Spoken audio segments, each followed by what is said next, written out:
But I think the development of full artificial intelligence could spell the end of the human race.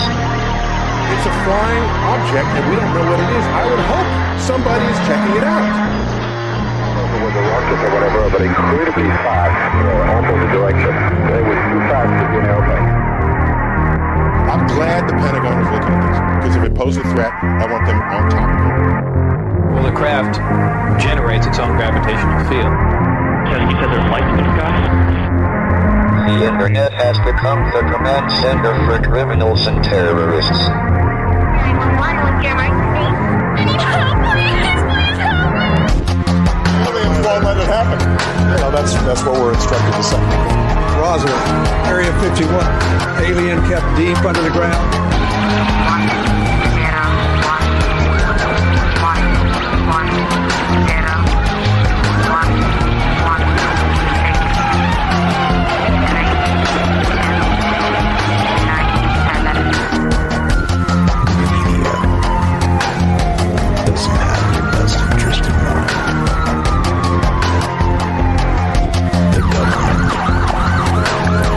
self-serving. You're here for a reason. You're listening to Troubled Minds Radio.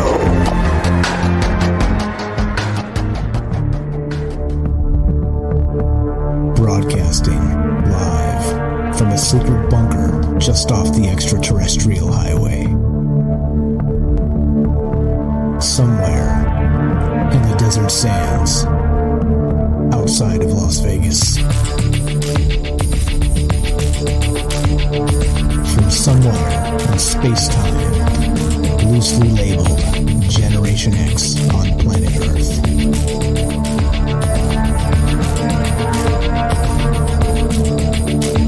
And asking questions of you in earnest into the digital darkness. Yo ho, yo ho. Welcome to Troubled Minds Radio. I'm your host, Michael Strange, and hello to all of you who may also have troubled minds. What's going on, guys? It is Monday night. Monday's not terrible. It's just your job that's terrible. Monday's one of the nights we get together and talk about all the things we're not allowed to talk about. We do that Monday, Tuesday, Wednesday, Thursday at 7 p.m. Pacific time. What are those things we're not allowed to talk about? You know what they are. Aliens, conspiracy, the paranormal, the government, academia, the 24-hour news cycle, propaganda, and the general feeling that we live in the upside down. What's going on, guys? We do this live to include you. As you know about me, I am just a guy on the internet with a microphone. It's nothing special here. I don't have any inside sources. This is a conversation, right? Let's say if I had to say I had a superpower, I guess it would be, well, cosmic musings. Things that may or may not matter in the larger scheme of things, but I think maybe in the largest scheme of things, they might matter a little bit. But again, I also don't profess to know any answers about anything. No inside sources, no special anything. I'm just little old me. And I don't have people leaking to me from Congress or any of the rest of this stuff like everybody does. Speaking of leaks from Congress, everybody see the Supreme Court, the SCOTUS leak that just came out? Yeah, literally just hit right now, and everybody's freaking out about it. It's Roe v. Wade, and boy, oh boy. Not going to talk about that tonight. No, definitely not going to talk about that tonight. But, okay, so with that said, the point I bring that up is because anymore, a lot of the information that we get is, let's say, compromised. Compromised in a lot of ways, through frauds and hoaxsters, through flat-out liars for attention, through, let's say, propagandists and people that want to spread the word in, let's say, confuse us, fool us, make us believe things that aren't true because they came from official sources. But of course, more and more of those official sources are just not even official. They're officially unofficial, right? Meaning that they're leaks. They're information that comes from goodness knows where. And we're supposed to believe that these anonymous leaks mean something about the truth. At least at the very least, I'm smarter than that. So, my long-winded way of saying, that's my long-winded way of saying that I have no inside sources, but the secret weapon of troubled minds is you, and cosmic musings is what I really love to do. And so what we're going to do tonight is do a little bit more of that and talk about consciousness. And not just consciousness in the sense of what is it? Well, that's one of the questions tonight. What exactly is it? But in the next form of questions, where did consciousness come from? Because at some point, right, you would expect, let's say in the cosmology of regular Einsteinian, let's say physics in the universe at large, well, there was a beginning. And of course, in some cases, some people believe there will be an end as well. And so what about that consciousness? And when did it evolve? Where did it fit in? And, well, what is it that makes us who we are? So there we go. So those are some questions for you tonight as we begin. We'll get into a bunch of that as we go. But like I said, I got no inside sources, no special connection to the Akashic Record or Galactic Federation ambassadors or any of the rest of that stuff. It's just little old me. But I do have a secret weapon, and it's you. Basically, right, I've always said this, and the deal was that you don't have to be Linda Moulton Howe or Richard Dolan or somebody with a UFO blog or, right, a consciousness blog or anything like that, right, a television show host to be on this show. You just have to be you. That's it. A little old you. Just like I'm little old me. We're just regular people having a conversation, and the secret weapon of troubled minds is you. If you've listened for any amount of time, you know that the people that call into this show usually take it off the rails, and, well, further off the rails. Where we're going, we don't need rails. But that's okay. That's exactly what this is about. It's kind of about suspending disbelief and doing what we call drinking the maybe juice. And drinking the maybe juice is, of course, the troubled mind's way of saying what Aristotle said, and I'll paraphrase because otherwise I'll botch it. Aristotle did say that, and this is a paraphrase, that is the mark of an educated mind to consider a thought without accepting it. And that's maybe juice, drinking the maybe juice, right? And tonight we've got some maybe juice for you, of course, considering consciousness. And there we go. So where was I headed? Headed to the phone number. So if you want to call and be part of the conversation tonight, the number to call is this, 702-957-1037. That's 702-957-1037. You can also click the Discord link at troubledminds.org. That's the official website of the show. You can find the phone number right on top. If I read it too quickly or you don't catch it, you want to call in, troubledminds.org has all things Troubled Minds. You can find the social media there. You can find everything there, the podcast, everything is there, all the links to all the places that we stream on. And speaking of streaming, we are streaming on Rockfin, YouTube, DLive, and Twitter, of course. And we're broadcasting live on the Fringe FM. That's digital radio. It's KTLKDB. And, well, we're, again, as always, taking your phone calls. What's going on, guys? I see you in the chat. How are you? How's everybody out there? I thank you for the enthusiasm for this show and these conversations. So there's the phone number. A couple real quick things. We are watching the chat in all those places. I'm watching it, trying to incorporate your ideas into the show as we go, which is what makes this a little bit unique, right? This is, completely unscripted. I have a rough outline of what I want to talk about. I got a whole bunch of sources to kind of reference and cite as we go. But basically, we take this show where you want to take it, and that's what makes it so special. It's not exactly like it seems most times. We begin one place, like we did a bonus show, actually. If you want to help the show, actually, you can sign up to Patreon or Rockfin. You can sub up on Twitch. Again, all those links are at troubledminds.org. But we did a Patreon show over the weekend on Saturday. We started out talking about O.J. Simpson, right? Because it was sort of upside down clown world news. And O.J. Simpson had put in his opinion regarding Will Smith and Chris Rock, right? Saying O.J. said that it was a bad move for Will Smith to slap Chris Rock, all right? Now, O.J. Simpson, of course, notably murdered his wife and her friend. So him opining on a slap on stage was upside down clown world type stuff. So we started there. Where we ended up that night, on Saturday night, doing the Patreon show, the extra bonus show, the secret show, was goblins. Portals. The only place you could start a conversation with O.J. Simpson and end it with goblins and portals is Troubled Minds. There you go. All right, so we're also, again, streaming on the, broadcasting on the Fringe FM. Please join the Fringe Discord, fringe.fm/chat. That will give you a direct invite straight to the Fringe chat room. watching it there, watching the chat and there, as well as all the places as well. And also, you can please download the Fringe app. You can find that at Apple or Android App Store. And there we go. That's the easiest way to listen to Troubled Minds, Monday through Thursday, 7 p.m. Pacific. Smash the play button on the app. It's completely free, and you'll get me, you'll get us, and me, you're you, and together we're us. All right, let's do it. Let's get to this now. Consciousness. All right, this is an interesting thing because, of course, we all have it. We're all conscious beings, right? And you can, some people argue animals are conscious. Some people argue animals are not conscious. Some people argue, well, insects or the rest of this. There's this whole kind of hierarchy of consciousness, but then our virus is conscious, let's say the pandemic that just rolled around the globe. I did say globe. Was that conscious itself or needing a host? Is it not like a conscious entity like the Borg from Star Trek or something, right? As more of like a hive mind situation.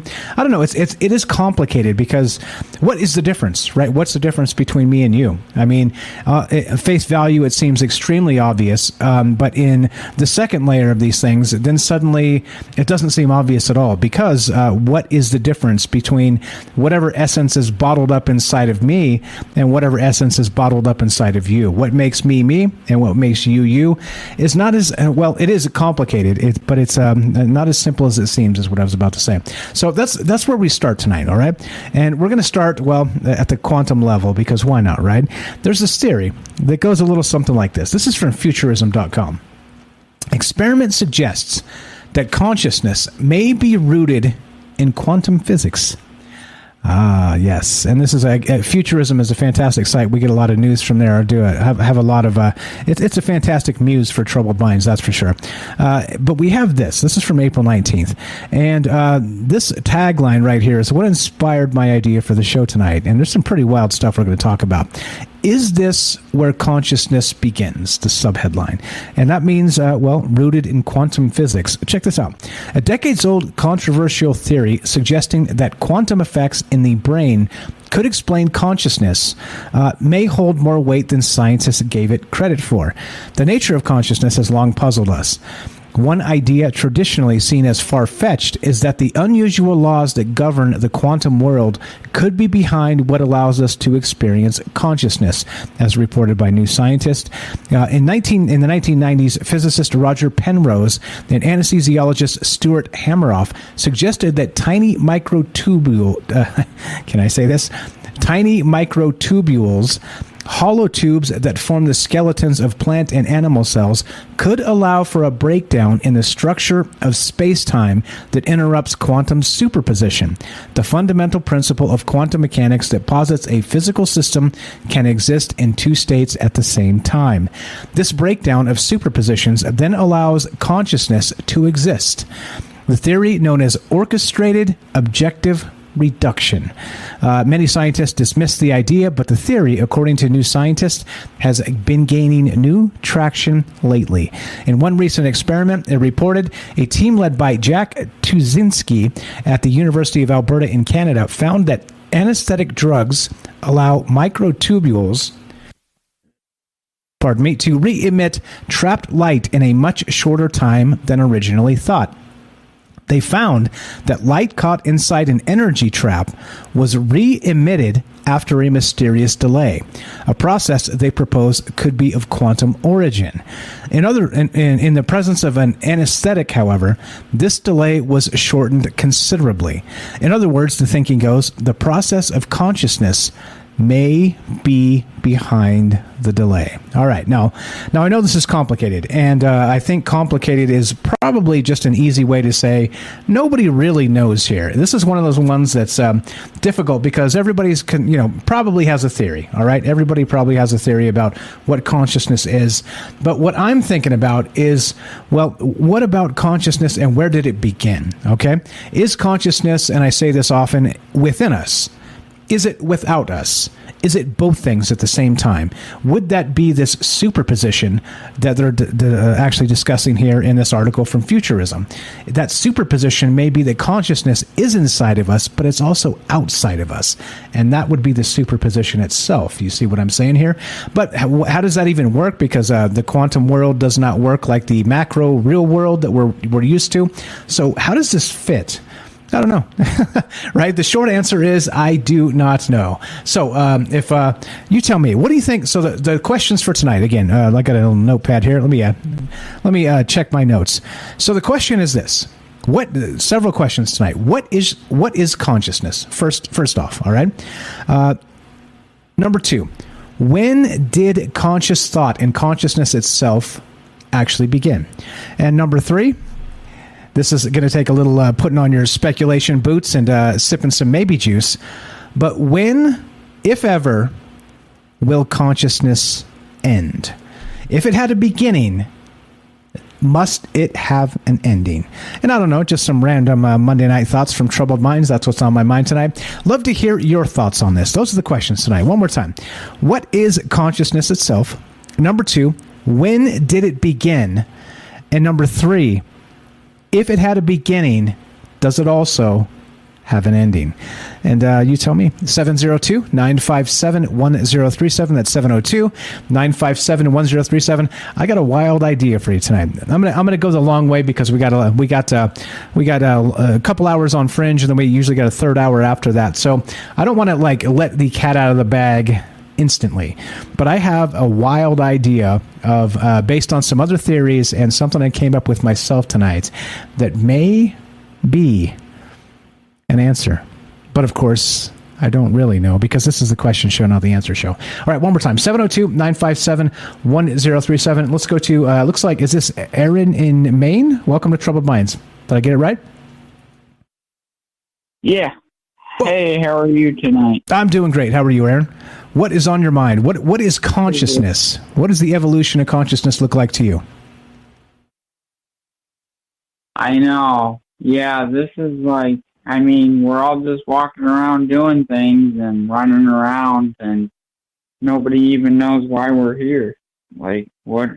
I don't know. It's crazy how nobody questions that. And people have all these mental illnesses, and there's people that say they have, like, dissociative identity disorder where they go out of body and they can see themselves 3D. Like, they can see.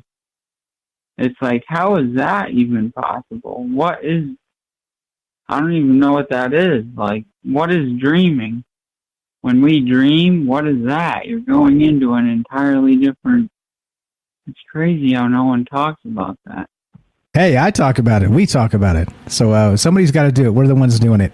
So okay. So do you think? I agree with you. Consciousness is not an easy concept, but do you think it had a beginning, or do you think this was one of those situations where it always was a thing and we just grew into it? You tell me. Where do you think consciousness actually began? Yeah, because if you look at things that exist right now that seem to be controlling, or like the Demirs and the Archons, they control reality. So they're lords, and they control this realm. They're parasitic things that they control the material. They're mind control entities. So, I mean, belief makes real, and it's like, if you're not in control of your reality, something else will control it. And that's an interesting part about consciousness as well. You're correct there in that there's a lot of ways you can do that too. It could be super mundane. It doesn't have to be archons or anything else. It could be, let's say, everything's energy, everything's connected. Yeah, right, exactly. It could be something as simple as people gossiping, right, or talking about you. It really snap you out of your own. Exactly. Like sexual energy. Sexual energy is like, when you're thinking sexual energy, or when you're thinking sexual thoughts about someone, that's actually psychically attacking them. It just is. I mean, that's a fact, energy-wise. Right, energy, exactly. Like, it's not. Yeah. Yeah, definitely. Okay, so you're not on that level with them. Exactly. So I got a question for you. When did consciousness begin? At what point in human history do you think consciousness actually started?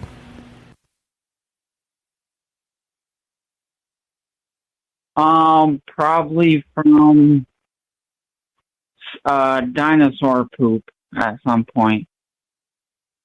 No, I don't know. I mean, it's Toxoplasma gondii or whatever. Like, I don't know what that is, but there's people that dig up rocks and stuff, and like, there's ancient rocks and stuff they find, and like, there's all these artifacts that aren't even available to anyone. But that, if you were to look into anything that they have, it would probably be, you could learn from it and utilize it, but it's just not like the Sumerian civilization and all that. It's like the inner earth. Like when you dig into the earth, you hit crystals, and then you hit water, and then what's past that? You don't know. Nobody talks about that. They're talking about what's in space. They're not even talking about what's inside the earth. And that's talking about flat earth and all that, but it's like, we don't even know where we are. We could be living on a triangle. Or really, right. Who knows where we are? If we get There's to choose, no actual pictures of the earth. So it's like, how are we going to identify where we are when you can't find a picture of the earth? It's like, that's the one thing you need to see if you're going to identify where you are. Okay, all right. So quick, we got like a minute and a half left, maybe. So how did it start? Well, yeah. No. Okay, that's fine. That's fine.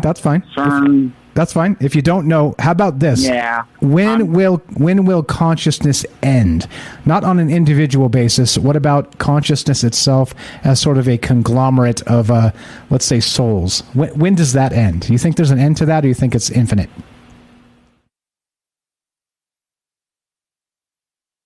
Whenever the entity that controls it all decides it's done. Okay. If there is an entity. But if there's not an entity, then it goes on forever. All right. Fair enough. It's just infinite. Okay. Unconditional, infinite energy. Which means, back to the superposition. We are living on. It can be within and without at the same time. It can exist and not exist at the same time. It just depends on who you ask. Aaron in Maine, I appreciate the phone call. We're out of time. Got to go. Always a pleasure. Thank you for listening. Thanks for the call. You're the best. Okay, have a good one. Thank you. You too. Easy as that. 702-957-1037. That's 702-957-1037. We're just talking about simple stuff. Consciousness. What is it? When did it begin? When will it end? Is it possible for consciousness to be within us and without us? More of a superposition of consciousness.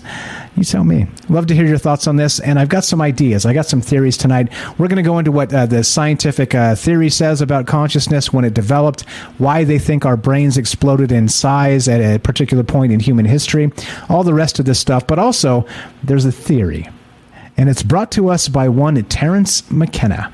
And if you know who Terence McKenna is, well, you're in for a treat tonight, because his theory regarding consciousness and how it developed is absolutely wild. So we'll get to that shortly, and we're going to keep doing our thing.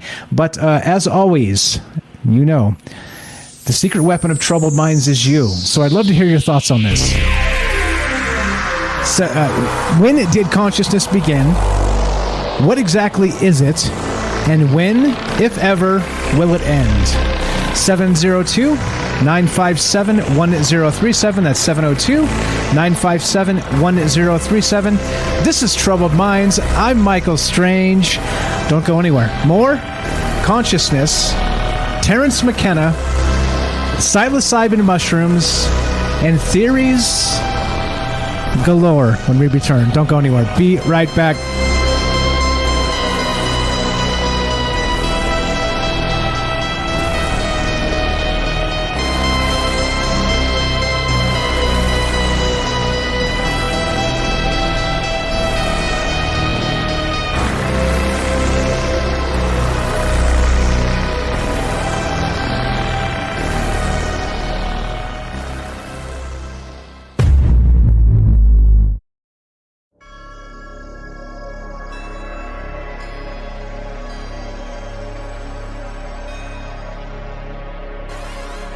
Welcome back to Troubled Minds. I'm your host, Michael Strange, and we are streaming on Rockfin, YouTube, DLive, and Twitter. And we are broadcasting live on the Fringe FM. Tonight, we're talking about the idea of consciousness. When did it begin? When will it end? And is it possible it's part of a quantum process whereby the consciousness within can also be without in a superposition of consciousness? You tell me. 702-957-1037. That's 702-957-1037. And, if you go back in history, you look at anthropology and you look at, the archaeological record and the rest of this, there's some ideas, right? People got some ideas. And they're all over the place, right? They are all over the place. In terms of, some people say the Anunnaki is sort of what turned us from, apes to people, right? Something like this, to real primates to, real Homo sapiens. And I'm not so sure about that, meaning just the DNA splice of an alien civilization 500,000 years ago or something like this, 750,000 years ago, whatever the timeline is, right? That's the ancient astronaut theorists say yes version of the events here. Well, in other terms, the anthropologists would say things like, humans actually started developing the brains when they started eating meat, right? The real brains, not monkey brains, like real thought process, conscious being type brains. And that's another theory, is that once about approximately 2 million years ago, they say that one of the major theories goes that humans started hunting and actually eating meat, and that sort of exploded the brain. But there is sort of this mystery as well regarding this theory of evolution and the idea that the brain actually exploded in size by approximately 200% over a very, very short period of time. And, that short period is going to be a long to a human lifetime. But we're talking about evolutionary terms. And what that means is that the brain exploded in size, not just size, but also complexity.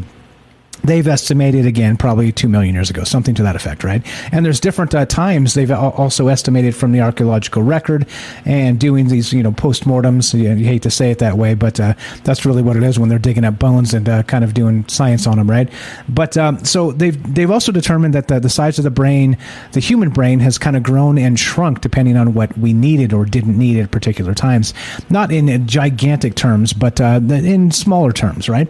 So that it hasn't been a static thing, meaning that it's sort of fungible in terms of what it needs. It will actually acquire. If it needs to be larger, it will grow a little bit larger. If it needs to be smaller, it will grow smaller. But there is still the idea of the missing link, right? Yeah, of course, in evolutionary terms, the missing link of what would you call it? You got the apes, and you got the ancient, hominids. You got the Cro-Magnon and the rest of that. But then you have people, and they say there's no actual archaeological, anthropological link between Darwin's world and the modern world. Okay, so I don't know. As always, it comes down to what you believe. I don't have answers here, but I think it is fascinating to consider if that was the case, and we were monkeys at some point, or whatever you want to call it, that consciousness, in terms of a conscious being, came about sometime, right? It's suddenly there wasn't a magic wand waved and everybody was conscious, or was there? And I don't know. What are your thoughts? So back to the questions tonight. This idea of quantum consciousness, okay? And it is a theory, and it's a scientific theory, and they're describing it as, a fringe theory. So I think we're in the right place talking about this. But so first, a few questions. The questions tonight are this. What exactly is consciousness? Number one. Number two, was there a beginning of consciousness?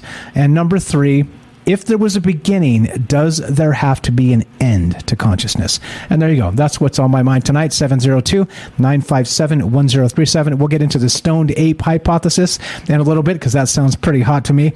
And it's a pretty fascinating one, which ties in this entire thing. If you stick around to the end, I'll reveal all, at least what I've come up with. So let's go to, looks like MJ in Virginia. Welcome to Troubled Minds. Go right ahead, my friend. How are you tonight? Hey, pretty good, Michael. How are you? Doing well, man. What do you think? What is consciousness? Did it begin, and will it end? That's where it began. It'll never end, and it's sort of in a loop. it's a constant to me. Consciousness is. You can't. Everything has a consciousness, and we have in our own bodies multiple consciousness in our own bodies. Our brains have a separate consciousness from our cells because they work together. Our nerve endings, our whole body is separate consciousness, but it's a unified consciousness to keep the body moving or to make it work so we can move around. To me, that's what that is. But I think consciousness has been in everything from the beginning of time, and be even before that. You're going to look at your aliens and all the other stuff we talked about. They had consciousness long before we did, so it's been on for, I mean, you can't reach far back enough to do it, and consciousness will never end. If it ends, then everything stops, because that's what keeps everything going, is a consciousness. And it's not a sense of belonging or being. A single-cell organ has a consciousness. You know, it goes through its routine of what it does for survival and reproduces or whatever it does, but it has a consciousness, even if it's not aware of its surroundings. It has a certain consciousness of survival. So within its world, like a worm in the dirt, has a consciousness, but it's only aware of its little world. But there's a consciousness there. So it's a very, I guess, low vibrational consciousness because it can't tell that we're around except when you stick a hook in it. Yeah, right. Something's up then. Back to the alien symbiote. But, don't stick a hook in your alien symbiote. Don't do that. It's probably painful. But yeah, okay. So then you said, okay, so consciousness has always been around then. So there was no beginning here. It's a circle. Like some people describe time as like a flat circle. So do you think consciousness is the same thing then, at least in those generic terms? Yeah, I mean, where can you start it? How can you start it? We don't know. It's so far back. Even if somebody else started the consciousness, they had a consciousness to even get it started. You see what I'm saying? So it's like, how long has this been going on? It's like Aaron said, somebody decides to cut it off. Well, if the consciousness is still around because whoever did it is still conscious. Okay? So, I mean, and I think the air has a consciousness. Grass has a consciousness. You know, everything feels everything. So I don't know, but I know it's never going to end as long as the planet keeps producing plants and wild animals. There's a consciousness. I mean, what degree of consciousness are we talking about? Yeah, and I think that's what makes it so complicated. Like you ask different people, they'll have different definitions, right? Like Kelly over there in Rockfin said, if it's alive, it has a consciousness. And I can buy that for sure. There are some people that kind of subscribe to the idea that it doesn't matter if it's alive or not. It's conscious no matter what, like a rock or a chair or what have you, right? Things like this. So I don't know about those things, but panpsychism, right, is the thought there. But I mean, I don't know. It is interesting that they say that at some point, you know, way back, there was no consciousness, no conscious thought. And, you know, it's a special thing that's kind of attributed to human beings as we understand ourselves as unique individuals. And that's what makes us conscious. But, you know, I think, therefore I am sort of thing. But what about, let's say, go back to 2 million years ago before they say this, you know, brain explosion happened. Are you saying we weren't conscious then? I don't know. It seems unlikely to me. And I'm kind of with you so far in that maybe there was no beginning. Maybe it was always here, and we sort of just grew into it, right? Well, it's like you look around at everything. You've got birds that my bluebirds, my jaybirds here. I saved a baby blue jay from a cat and gave it back to the parents. Nice. And now they come back every year in the same tree. And they used to be, I mean, they're going to save their baby, stay away from the tree. They do nothing now. They go up and have their kids, and they're very quiet. And it's the same pair that comes back every year. They have a consciousness, and they also remembered something. I've got a possum that comes around and eats every day. And I know, I put cat food out for him. And I can kind of go out there and sit, and he knows, he's aware of his surroundings. So what level of consciousness? a rock, a single cell in a rock has a consciousness because it's a rock. It would form from something else, or however it goes. When I look at it, it's where did that come from?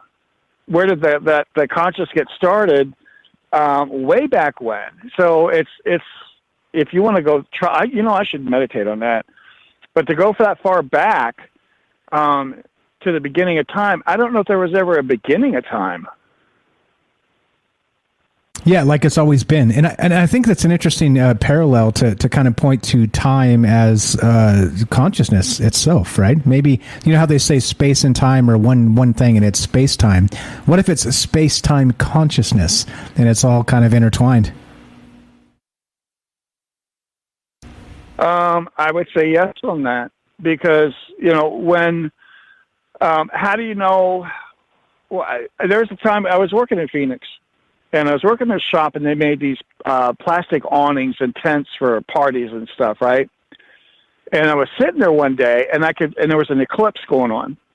I could feel it on the back of my head.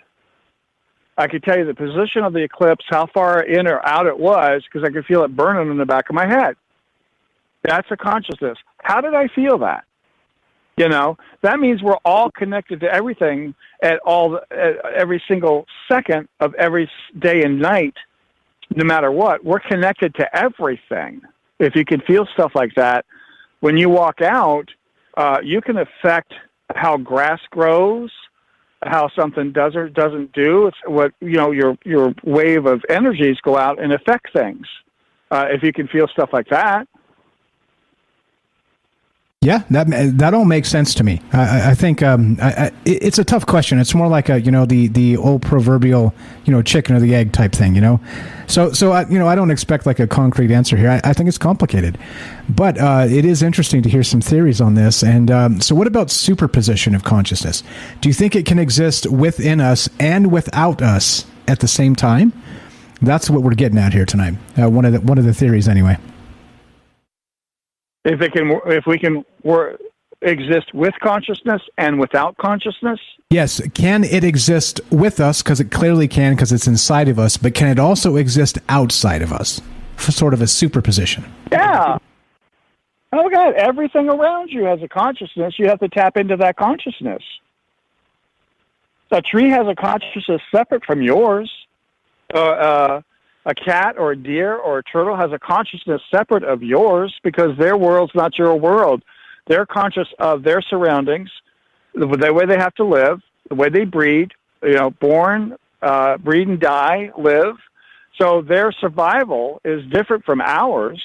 And on top of that, it's all the same type of survival: food, water, shelter. No matter who you are. I don't care, 4 legs, 2 legs, you fly, snake. It's all about having a home of some sort, whatever that may be, like a little hole in the dirt or a house type of thing. So consciousness is outside of us all the time. The universe is outside of us all the time. You look up, and it's a consciousness out there. We can share with that consciousness, but we also have our own individual consciousness.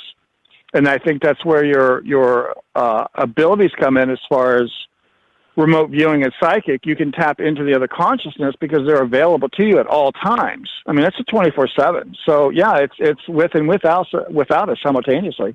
Okay. All right. So superposition consciousness exists according to MJ. I appreciate the phone call, my man. We got calls behind you. We got to bounce. You're the best, my brother. Always a pleasure. Have a great night. Okay. Thanks for calling. All right, bye. Thanks a lot. 702-957-1037. That's 702-957-1037. We're talking about consciousness, the evolution of consciousness. Did it always exist in this superposition form, or did we somehow develop it one day? Back in the Stone Age, suddenly some monkey woke up and he thought, therefore he was. You tell me. Love to hear your thoughts on this. Does a superposition of consciousness exist? When did consciousness begin? And does it have an ending? That's one more time, 702-957-1037. Let's go to Joseph in Iowa. Welcome to Troubled Minds, my friend. Go right ahead. Hey, I think consciousness it's maybe always there, but I think it pulses.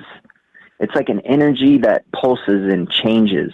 And where we are, we experience maybe we have crafted ourselves to be stable. I don't even know. Like, I think there's like something it's like super hot and super cold, right? And I don't know. And then I think about like plants and stuff, and like you're talking about stone ape and stuff. So like maybe like that's like them trying to talk to us, like literally. Like let's say we came here on like a meteorite or something, and that's like I actually just completely forgot where I was going. Okay, let's. I don't even know. Wait, we were on a meteorite, and you're talking about consciousness. Come on, we can jog it back. All right, so I don't even know like where I was going right there. That's okay. I got a question for you. So what about the beginning? Do you think there was a beginning, a very first conscious moment anytime in the universe? Or as MJ suggested just before, is it possible that space and time are also linked with consciousness, like a space-time consciousness sort of situation?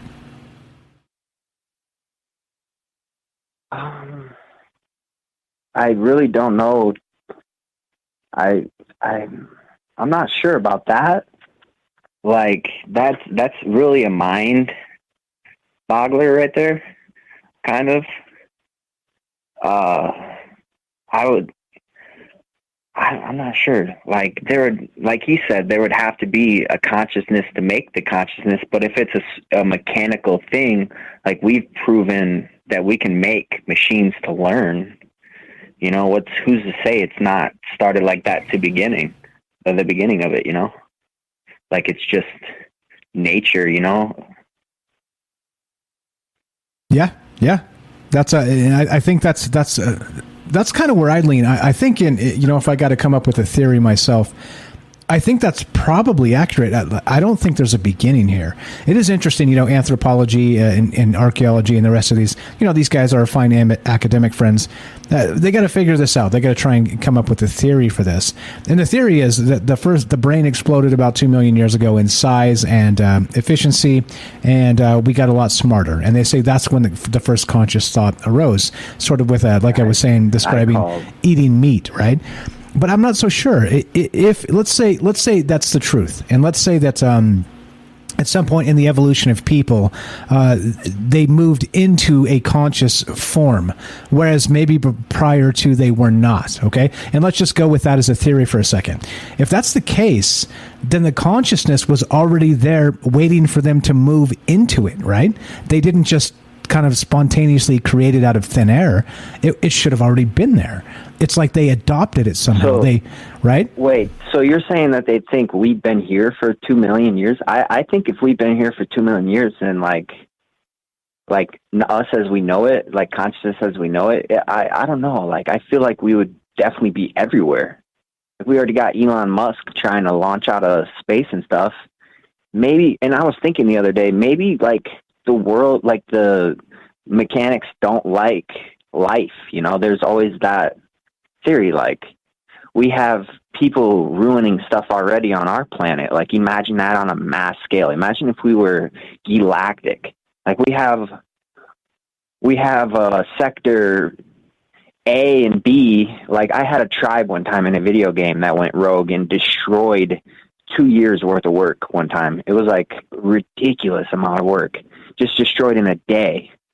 Like you can imagine that on a galactic scale. Like maybe there's people in this super hot scale. Maybe the hottest point doesn't want it.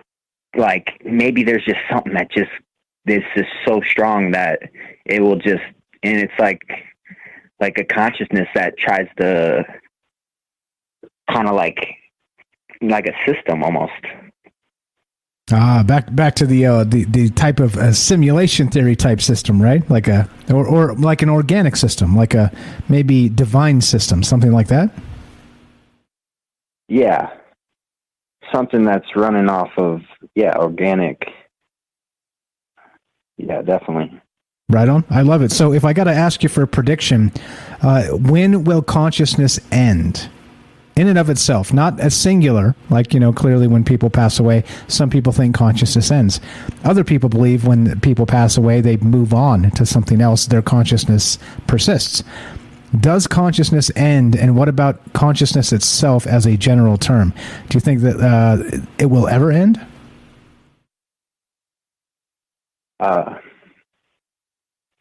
Like, as we know it, maybe it ends when the earth ends. Because we're so brought into this, and like what we've observed so far, we haven't found anything like us exactly. Like, maybe we have vibration-wise and stuff, but we haven't proven anything. Who's to say we aren't like that 0 point? And to say that if we screw everything up, then that ain't the end of everything, That's how I like to think about it. Okay, all right. So that the consciousness is intertwined into possibly the consciousness of the Earth. Interesting that we talk about gravity and gravity wells and things like this. In that, things are attracted to gravity, right? Meaning the gravitational field of something large like a planet. I wonder if, in the same sense, the idea of consciousness actually in the same space sits inside of those gravity wells of the space-time thread. I don't know. Interesting stuff. You were the best. We got about a minute left for you. What's your final thought here tonight regarding consciousness? What is this? Because I wonder if consciousness is the thing that's lying in the well. It maybe be the subconscious, and the thing that's growing is like the consciousness trying, or like, I don't know what I was thinking right there. That's a good one. It's a good one. It could be. It's a good one. I like it. I like the subconscious as well. That's a whole nother topic right there for another day, I think. But we can weave it into our space-time consciousness continuum, because why the hell not? You're the best, Joseph. I appreciate you listening. I appreciate the phone call. Yep. Thank you. Have a good night, man. There you go. Joseph here has a YouTube channel called Hydro Hose. Check it out. He does original music and he does some other stuff. Scroll down, links in the description down below. Joseph, good friend of ours, good friend of mine. And always, I love how he's always thinking. You could tell he's formulating his ideas kind of on the fly. He doesn't call in with like a lot of preconceived notions, and he likes to think and he likes to talk about it. And that's perfect. That's perfect for Troubled Minds. That's exactly what we're looking to do here. Just some ideas, just some weird random thoughts on a Monday night. What exactly is consciousness? What does it mean? Was there a beginning to this? And will there eventually be some sort of end? And I don't know. I think this is a tough one because probably, and I think this is the beauty of conversations, is you ask 1,000 people, you'll probably get 1,000 different answers. Or maybe you can learn some stuff from some people calling in and giving their takes on this. And that's what this has always been about. It's about learning from each other. It's about kind of kicking theories around, seeing what other people believe about this. Have they even thought of this stuff, right? It's that whole idea of consciousness. Do people even consider, I think, therefore I am? So what does that even mean? So now I think and I am, so now what? Where do we go from here? I think, therefore I am. However, that doesn't really quantify what comes next. So I'd love to hear your thoughts on this. Tonight we're talking about the evolution of consciousness. Did it have a beginning? What exactly is it? Where did it come from? And what is your prediction? Will it have an end? Looking to hear your thoughts. 702-957-1037. That's 702-957-1037. This is Troubled Minds. I'm Michael Strange. Don't go anywhere. More, all of this, and Mike in Colorado and Daryl in New York when we return. Be right back. Don't go anywhere.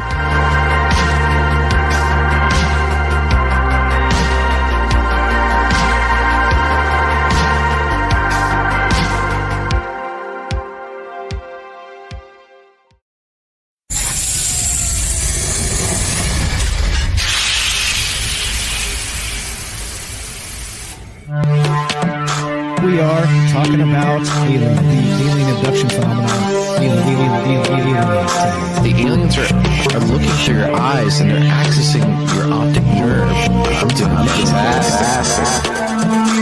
Through that optic nerve, they're transferring to your brain. People are random images. Does got all right. So maybe And they also feel them planting or receiving memories or ideas or images.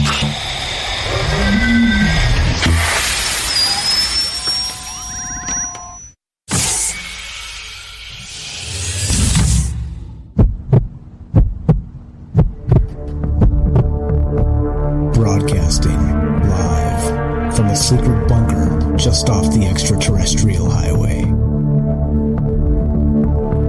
Somewhere in the desert sands outside of Las Vegas. From somewhere in space-time, loosely labeled Generation X on planet Earth.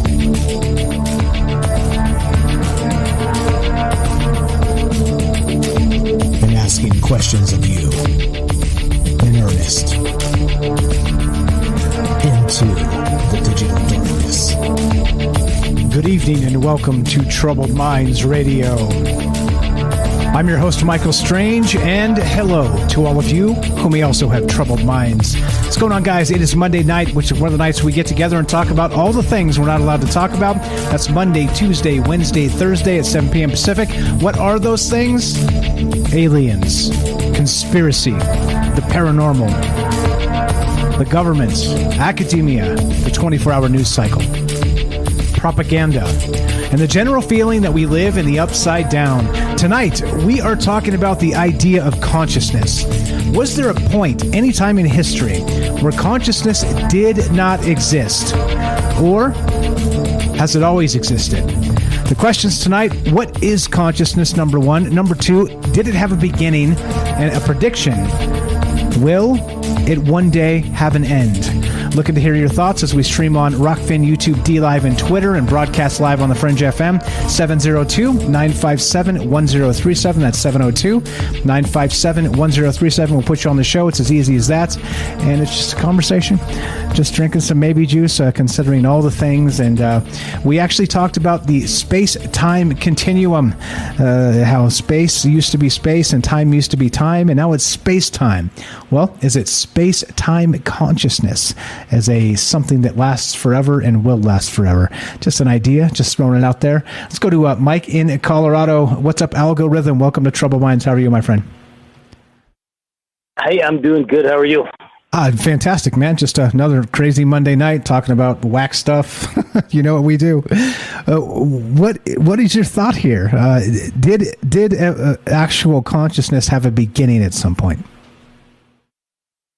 You know, I'm curious about that. I think consciousness may be an electromagnetic expression, to where when I'm listening, and a great show, by the way, I'm listening and I'm trying to make the distinction between consciousness and self-awareness, because a tree does probably have a consciousness, but is self-aware, and men and women who walk around this realm are very self-aware.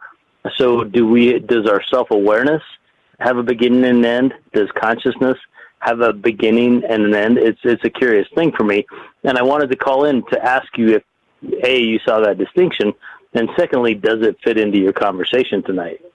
Yeah, yes, definitely. I think that's part of it too. Like people were saying in the chat that the mycelium networks, the trees and the roots and the rest of these, like they have these really huge. I mean, I think you called into that show as well. We talked about that, and you know this as a fact of these things communicate with each other, even different entities, sort of in a forest setting. So, I mean, to me, that's consciousness. That's a type of conscious. Even self-awareness, they're able to, even though we can't really communicate with like a tree directly, it seems like they're super aware of what's going on and communicating with everything around them all the time. It's almost like we're too obtuse to kind of communicate in that network with them. But I see what you're saying there, and I think it fits perfectly. How do you define this stuff? Is it so human consciousness is clearly going to be different from some other version, but is that self-awareness? Again, I think, therefore I am. Well, does that mean the tree doesn't think, therefore it is not? Though you can chop it down with an axe, you can go into a forest and enjoy the shade. I don't know, man. I think it fits perfectly. I think you're in the right place per usual. Well, okay, cool. So, and somebody in your chat named Smurfit or whatever said, I am, therefore I think. And I think that's a very valid point in this upside down. We're told, I think, therefore I am. But if you flip that thing around and say, I am, therefore I think that's a powerful thing.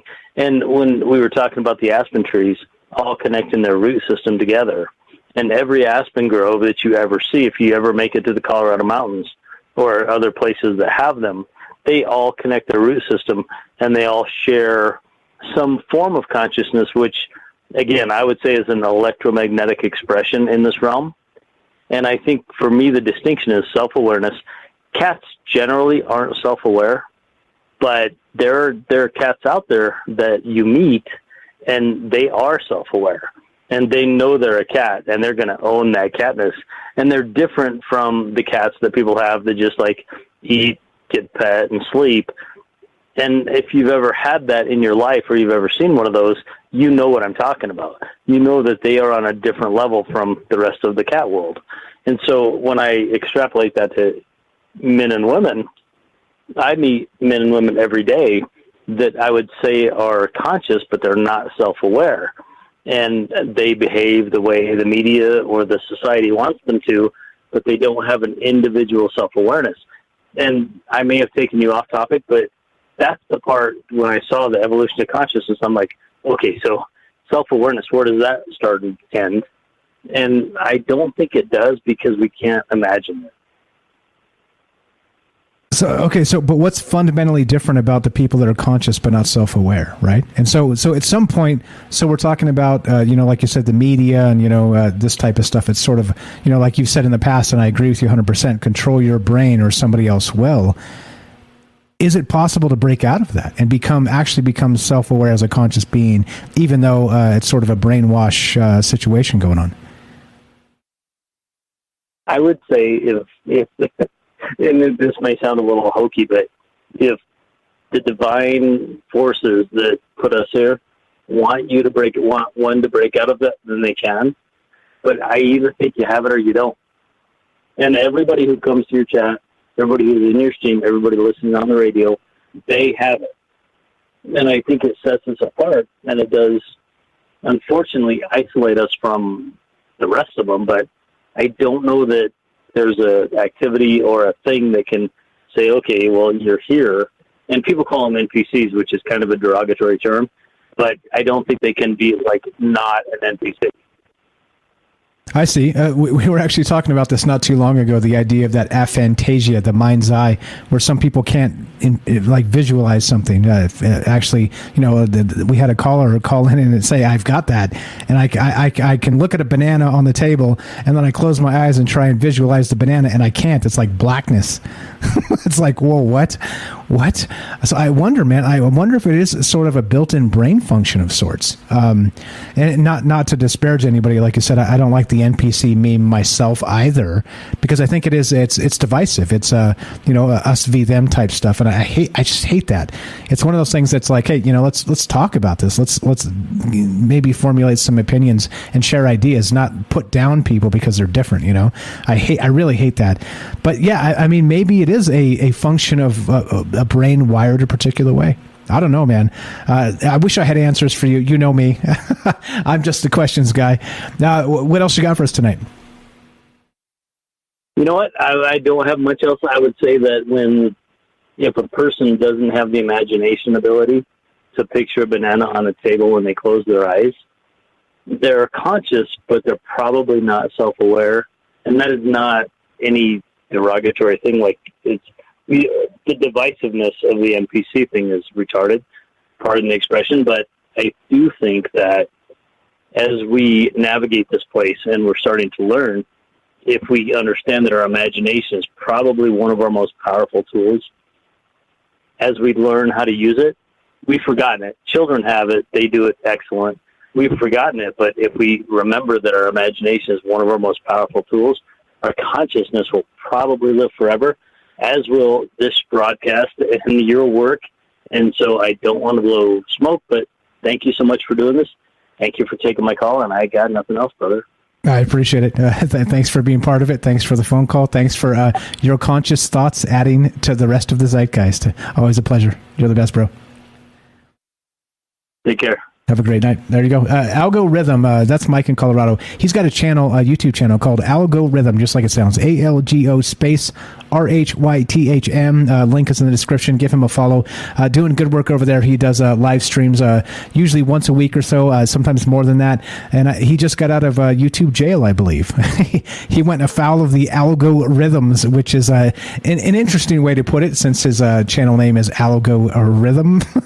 But he should be back on YouTube soon if he's not already. And please give him a follow. Good friend of mine, good friend of the show. And as you can see, conscientious, again, thinking about things and trying to just figure out the world around us, just like all the rest of us. Looking to hear your thoughts on this. We're talking about the idea of consciousness. Is there an evolution to this? Meaning, at one point ever in the history of the history of the universe, let's say, was there no consciousness at all? What about, let's go biblical for a second and talk about maybe Genesis. And in the beginning, there was darkness, right? And the void, or whatever this happened to be. And then there was light. Okay? If my scripture's bad, I apologize. It's been a very long time. But you get the point, right? So was there some sort of divine light that maybe breathed life into... well, life itself. I don't know. Again, I don't know wherever you want to take it. Like I said, this is our show, not my show. So love to hear your thoughts as we continue. Was there a beginning of consciousness? What is consciousness, and will there be an end to consciousness itself? Not a singular consciousness like me or you. Clearly, we have some ideas on that as individuals. But do you think the entirety of consciousness, or like Mike said there, self-awareness, how does that all fit in? 702-957-1037. That's 702-957-1037. What's up, real quick? Shout out to, I'd like to say hi to new people when they come in. We got Kay over on, Kay Famine over on Rockfin. I see there, buddy. Thanks for jumping in here. Farnan, Kay Farnan. Sorry about that. All right, let's go to, looks like Daryl in New York. Welcome to Troubled Minds. How are you tonight? Test 1, 2. Test. No Daryl. Maybe reboot the machine if you're trying. Looks like you're unmuted. Everything looks fine. On my end, everything looks fine. Yeah, you look fine. I'm not sure what the issue is. Test 1, 2. All right, Daryl, do me a favor and just reboot which has fixed it before, and that should get you set up. Okay. Sorry about that. Let's go to looks like Austin in Michigan. What's up, my friend? Welcome to Troubled Minds. How are you? I'm doing great. Can you hear me? Loud and clear. How are you, man? What's going on? Oh, there's always something going on. I was listening to the show a little bit. I'm not quite sure what I have to bring, but I'm more listening, but I might have something about this. Everything that I heard on the last couple callers, I heard under the last one and the whole of the most recent call and the one before that, just the ending, Sure. Sounded great. Everything he was saying, it just kind of took me off into another trains of thought. I think he was hit the nail on the head with that one. Okay, well, let me ask you then. Let me ask you the questions. So, how would you define consciousness, conscious thought? What's the definition of that first, and then we'll get into whether you believe there's a beginning and an end to this. What would you call it? Is it? Do you think it's like a miracle, like a spark of the divine somehow, or do you think it is maybe something that is just ubiquitous with this like space and time? It's kind of wrapped up in all of those things, and as we are born, we sort of come into it as maybe the universe being a conscious entity, something like that. Just some ideas kicking out to you. What do you think this thing actually is?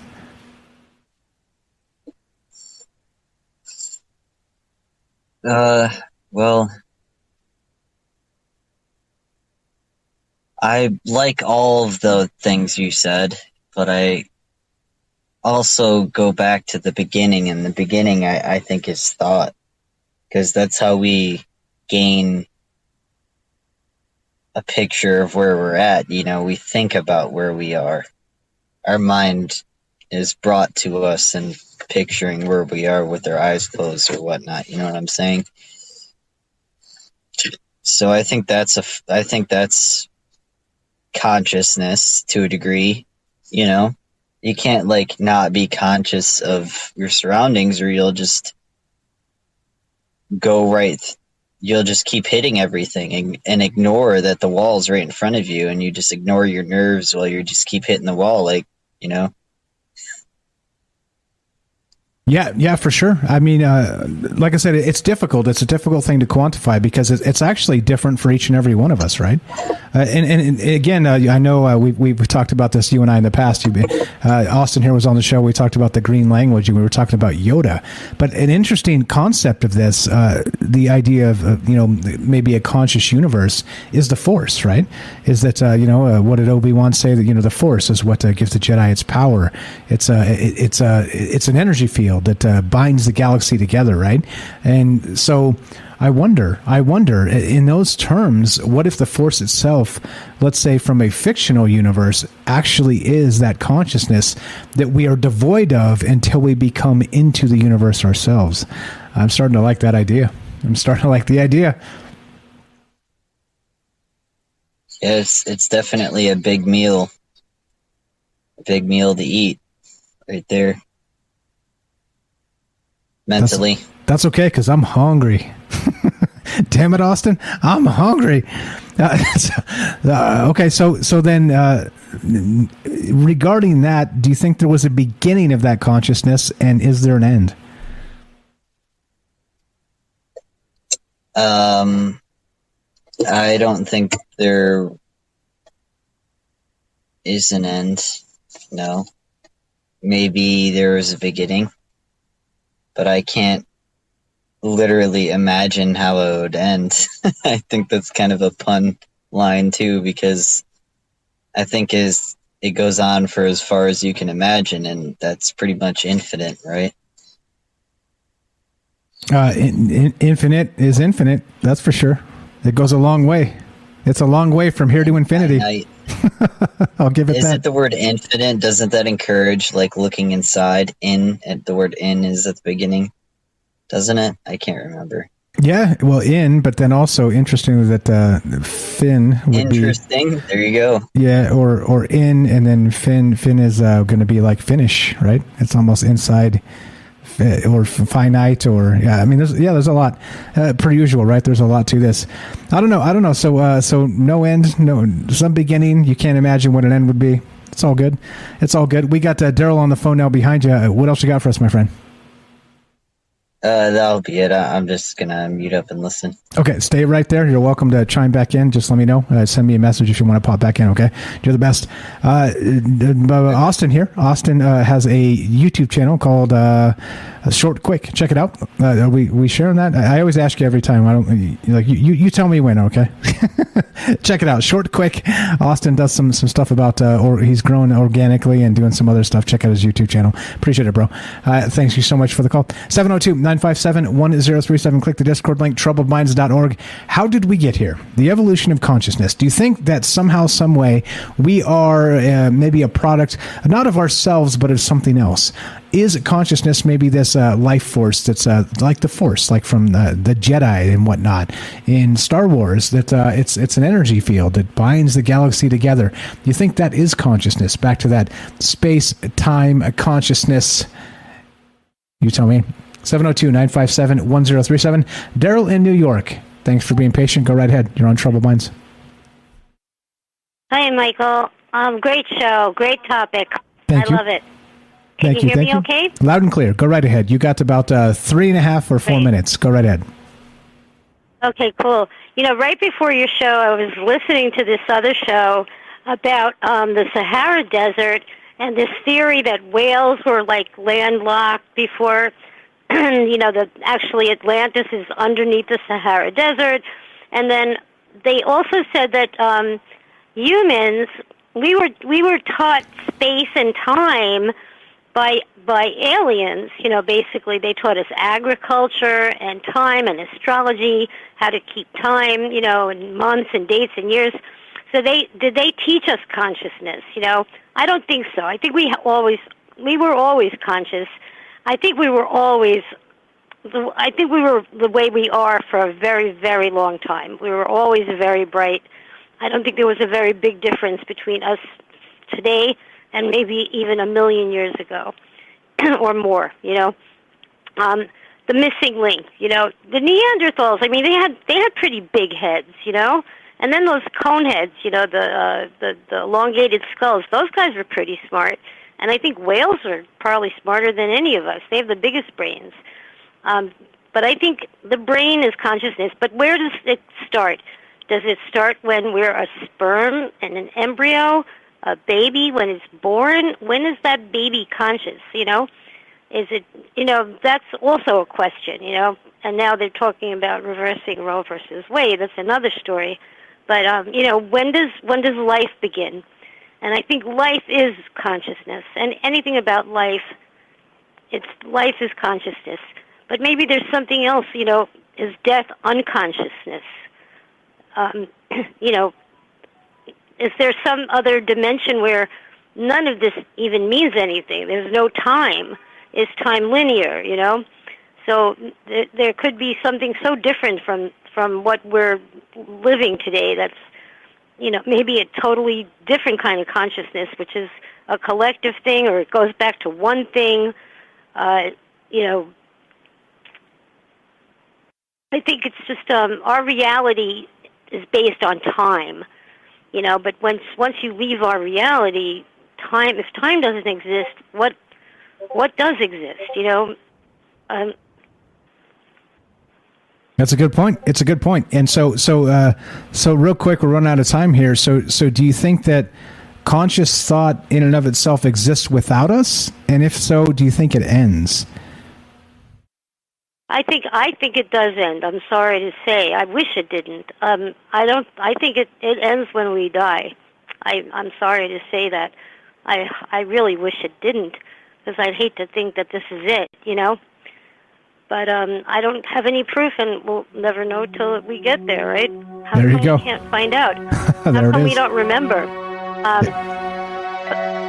Exactly right. I wanted to mention something about the monkeys getting high also when we get back. Okay, jump back into Discord, and we'll get to that after the break, okay? You're welcome to pop back in.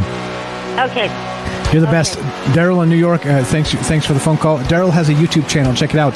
It's links in the description down below. She sings in English and French, and has some other stuff regarding Morgellons and whatnot. Thanks for the call. Appreciate it very much. All right, we're still doing the thing. How did we get here? The evolution of consciousness. Was there a beginning of consciousness? Is there an end? What does it mean? 702-957-1037. That's 702-957-1037. This is Troubled Minds. I'm Michael Strange. Don't go anywhere. More about the stoned ape theory when we return. Be right back.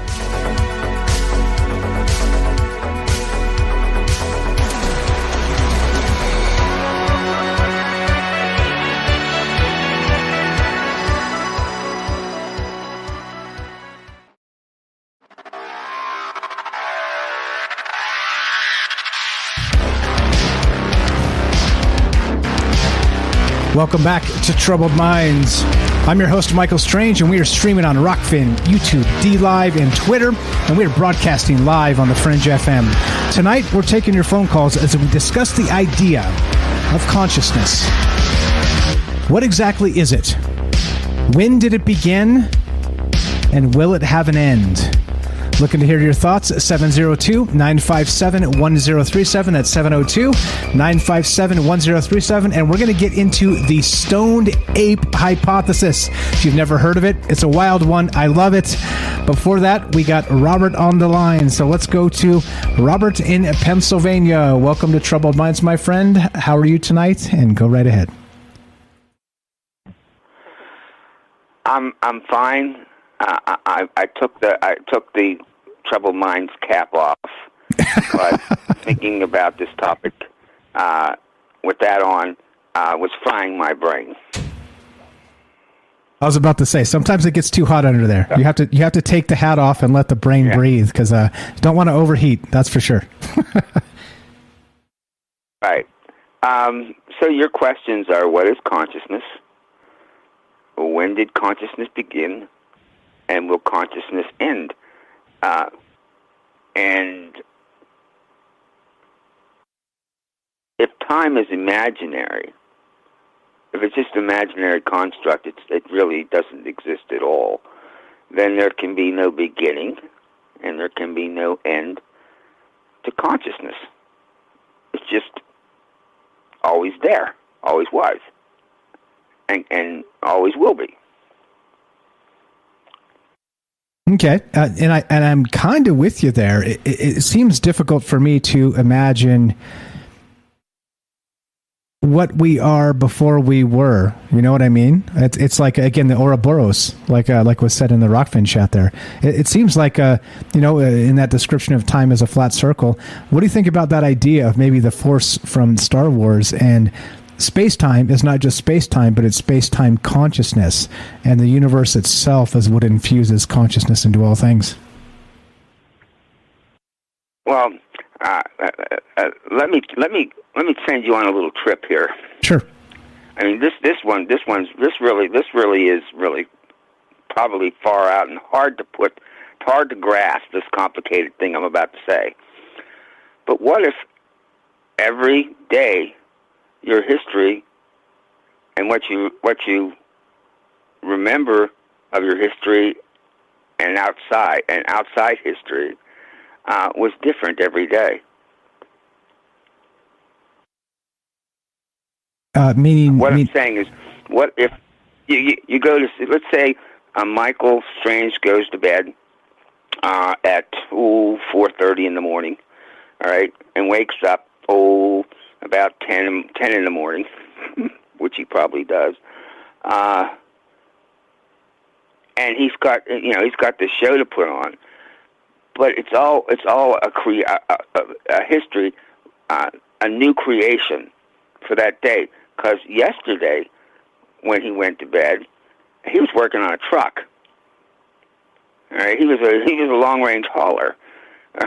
He wasn't even doing what this Michael Strange is doing now. And how would you know that how would you know that it was different? That day was different than the day before when he went to sleep.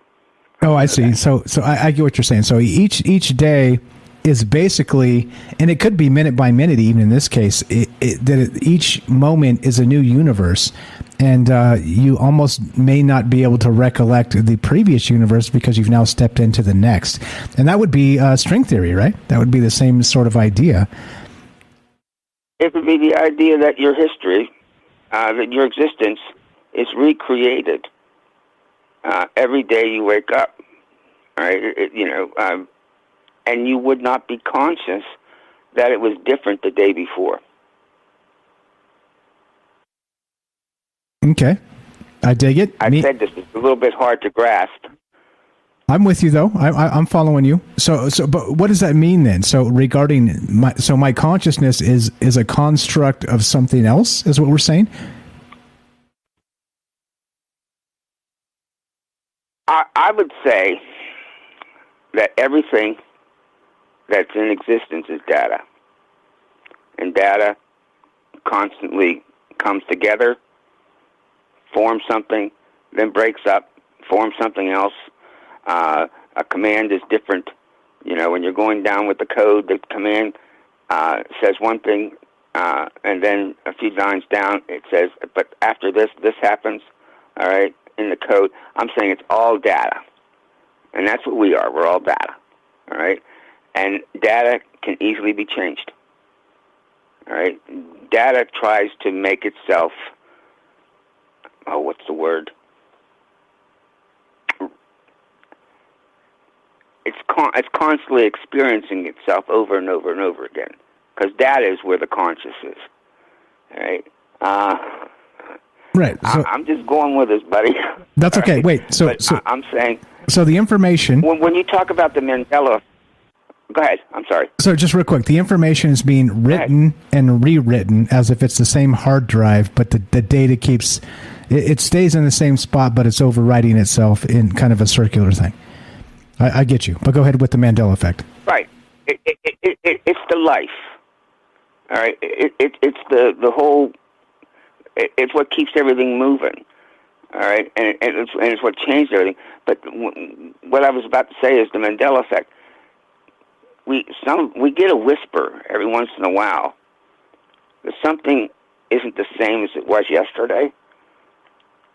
All right, and we think that the Berenstain Bears or whatever, it was different. Yes.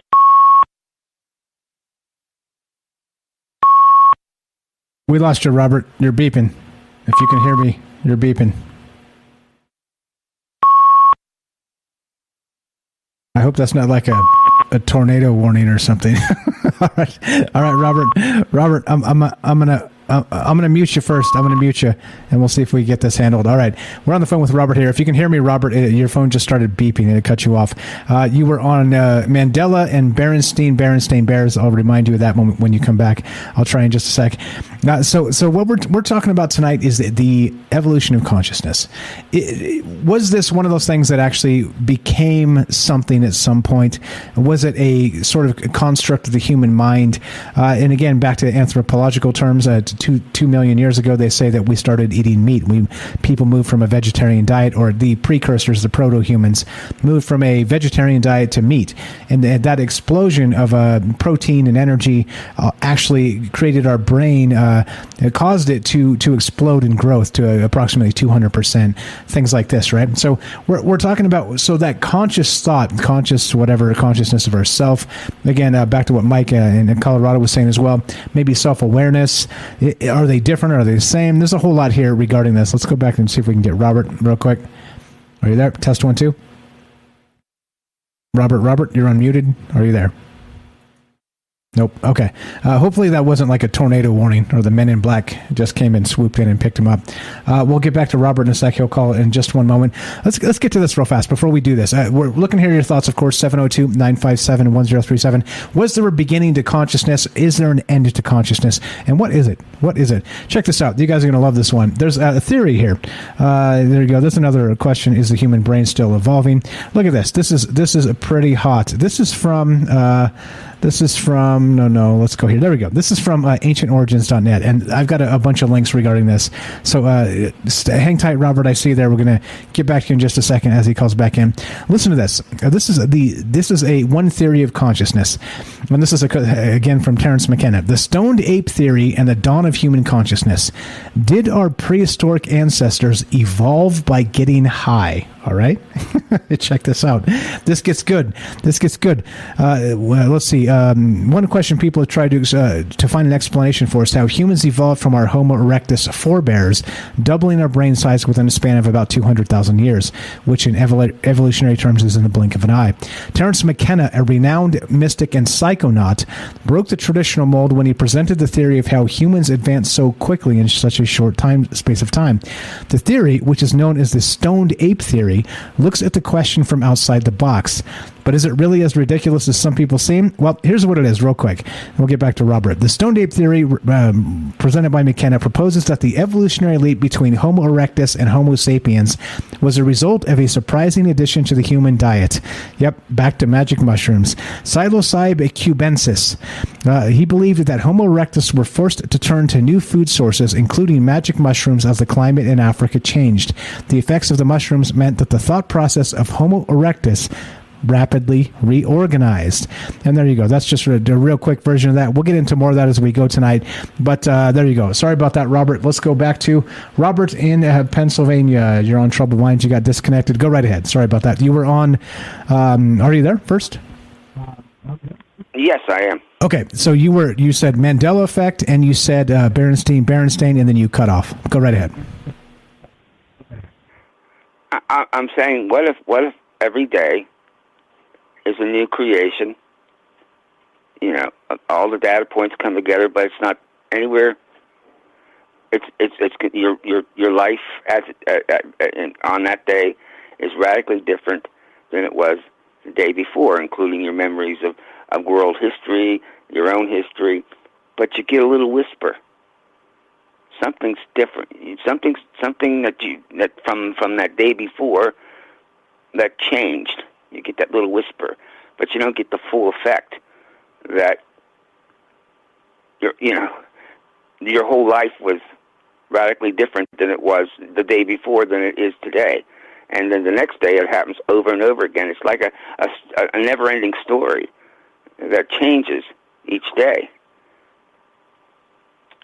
Okay, wait, how about this then? But there is a thread. There's got to be a thread. Because if it is, and yesterday I was a truck driver and today I'm a talk show host, I've got proof of I've been doing this talk show for 4 years now. So... Oh, no. You have memories, constructed memories, all right, that you've had that. You woke up today, and this is the construct. All right. There's no proof at all that this was the life you were leading the day before. It's that you have this created memory of this life that you're living now. All right, just for today. Tomorrow it could be radically different. You wouldn't even remember it is. Okay. All right. Mike D for life in over on Rockford says the never-ending story was great. It is really, really hard to put this into words. You know, it's like the building blocks. All right. When you go to sleep, all those blocks that were your life, as you know, before you went to sleep, all those building blocks pulled away, broke apart, and then as you're throughout the night, they arrange themselves in a different way. All right, and you wake up and you're this person, but you have no memory that you were a talk show host yesterday, because you're living a different life in a different place. You're not even in maybe Las Vegas. You're maybe living in the Klondikes or whatever. But I'm saying, how do we know that doesn't happen? And I thought about this a while back because of the Mandela effect. I thought, what would cause that? Is it that we slip into a parallel world? Well, if we slip into a parallel world, everything would be different. All right? So it has to be something else. And it's like, well, today, yes, I got a gold watch on. Wait a minute. Yesterday, I had the silver one. Well, did I? Yes, I had a silver one yesterday, but that was on a history of yesterday. It has nothing to do with the history of today. That was all assembled as I was sleeping. It's complicated. It's complicated, and I think that's why I had to take.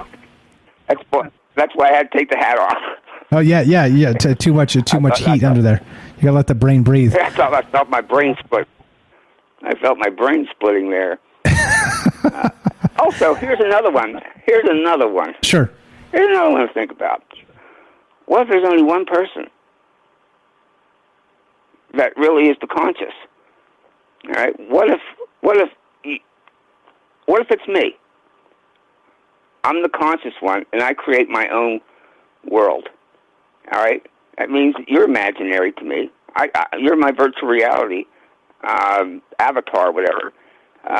Everything else that exists is from my own consciousness. All right. Now that's super ego. I'm not saying that's the case, but what if it were? Let me say on behalf of. Let me real quick. Let me say on behalf of myself and the universe, thank you, sir. We all appreciate it. You're welcome, and I'm just saying, you can say, well, maybe you are the one. All right, and I'm created by you. All right, and everything around you, all the people that you know, the whole thing is your virtual reality creation. All right, and you're somewhere off in the distance in the universe controlling this thing. Maybe you are.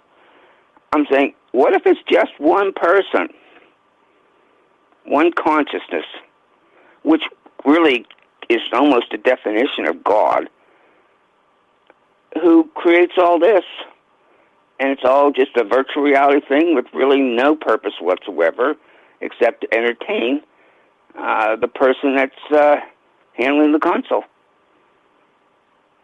Hey, why not? Hey, we talk about all kinds of stuff. I'm willing to buy it. I appreciate it, man. What else you got? Maybe that's what consciousness is. It could be. It could be. Especially, I think the amazing part is we don't know what it is. I think that's the best part of this topic is it's like you said, it's complicated. And you know what? Until we know what it is, then the question of when it began and when it will end is irrelevant. All right, because you can't answer those two questions without first answering the first one. Yes, and you're right. And that's I think that's why it's pretty fascinating to just consider all this stuff because, like I said, this isn't normal stuff. This isn't water cooler talk. So it is around Troubled Mindsville, right? No, this is not water cooler talk. This is not water cooler talk tonight. That's for doggone sure. This is something that you never think about. You hardly ever think about. And when Michael Strange decides to make it a topic. You can't help. Your brain starts to try to get something that you can maybe contribute to his topic, to his show, and it starts to get overclocked. That kind of stuff happens, but that doesn't mean that my points were not productive. No, well heard and well said. Your points are always fantastic, Robert. You're the best, bro. I appreciate it very much. I'm going to dump you off the phone line here because I'm going to go and put some ice on my top of my head. Okay, upgrade the fans. You're the best. I appreciate the call. You're the best. Thanks, Robert. Have a great night. Robert in Pennsylvania. He's got a book called check it out. He is a mix of Rod Serling meets Philip K. Dick. You can find it. Link in the description below. It's called The Robert Collection: Stories from a Fractured Mind. Send me a couple copies. Full disclosure. I read it. It's very, very good. Give him some love. All right, so check this out. So real quick, let's round this out. Let's round this whole thing out regarding consciousness, the beginning, the end. Was there a beginning? Is there an end? Or is this consciousness going to be forever? And that's that. It's a wrap, right? Well, check this out. This gets even more weird because we started tonight talking about this consciousness may be rooted in quantum physics, okay? So is consciousness actually like a quantum effect that's actually just taking form in the macro world, in our level, right? So check out this rabbit hole, how this goes super fast, right? Let's see. We'll get to this. So they get the evolution of human intelligence real quick. Let me get to the thing. Stoned ape hypothesis we talked about was the sudden growth of the early human brain was due to the consumption of psychedelic drugs, all right? And so it goes like this. They say that as the climate changed in Africa, as the 2 million years ago, approximately, when this brain spike happened, and as some theories say that consciousness was actually born in human beings, that the apes followed the prey out of Africa or into particular areas following the prey herds or whatnot, which in some case were cattle or gazelle or things like this, which happen to drop feces, dung, right? Dung. Out just everybody poops, right? And so, well, in this case, they say that the Terence McKenna thought is that the dung of these animals that they were chasing the prey ended up sort of being fertile grounds for psilocybin mushrooms, and then so they ended up being a actual staple of the diet of the, let's say, apes moving out of Africa some 2 million years ago, right? And then so the apes actually expanded their consciousness with a new diet, and the new diet was not it was also meat because they were trying to catch these things as they ran, but also as they were chasing these herds, they found their dung. And in their dung were growing psychedelic mushrooms. And those mushrooms themselves expanded their consciousness. Machine elves, all the rest of that, we'll get to that another time. But check this out. This gets even more weird. There's this thing called quantum. Here we go. Quantum fluids. All right. Now it's called Bose-Einstein condensates. All right. Now this is where it all comes together. This is insane. Listen to this. So this is from phys.org. This is from back in April 1st, 2018. Wouldn't you know it? Quantum fluids may mix in very weird ways, according to new computer simulations of exotic states of matter known as Bose-Einstein condensates. Right? So far in the future, BECs may enable new kinds of ultra-fast computers, but for now, researchers are just trying to understand the basic physics of how they work. All right, and this is interesting. So this is a new state of matter, and again, they're talking about quantum computers here, and they've done computer simulations based on what this Bose-Einstein condensates are. All right, and they're super tiny things. And here you go, snapshots from the simulations published in the journal Physical Review A resemble inkblot tests that can be interpreted in any number of ways. As one fluid percolated up through the other, G, the scientist here, first saw blobs form a turtle. That is a pattern with 6 finger-like shapes that look like a head, tail, and 4 legs similar to a turtle. Listen to this. Then a frog, back legs akimbo, and finally an explosion of mushroom shapes. So you tell me, we've talked about the mycelium networks, we've talked about DMT and the machine elves, we've talked about consciousness as a vehicle pushed forth by magic mushrooms. And in this case, the Bose-Einstein condensates, which of course are theoretical, they had to do computer models to actually even get a state of matter they could predict in any perceivable way. And what did they do? Very much like cave paintings of old, they had frogs. They showed frogs. They showed images of turtles. And of course, the mushroom on the quantum level. So you tell me, how does this work? Where does it go? I have no idea. I wish I had answers. I only have more questions.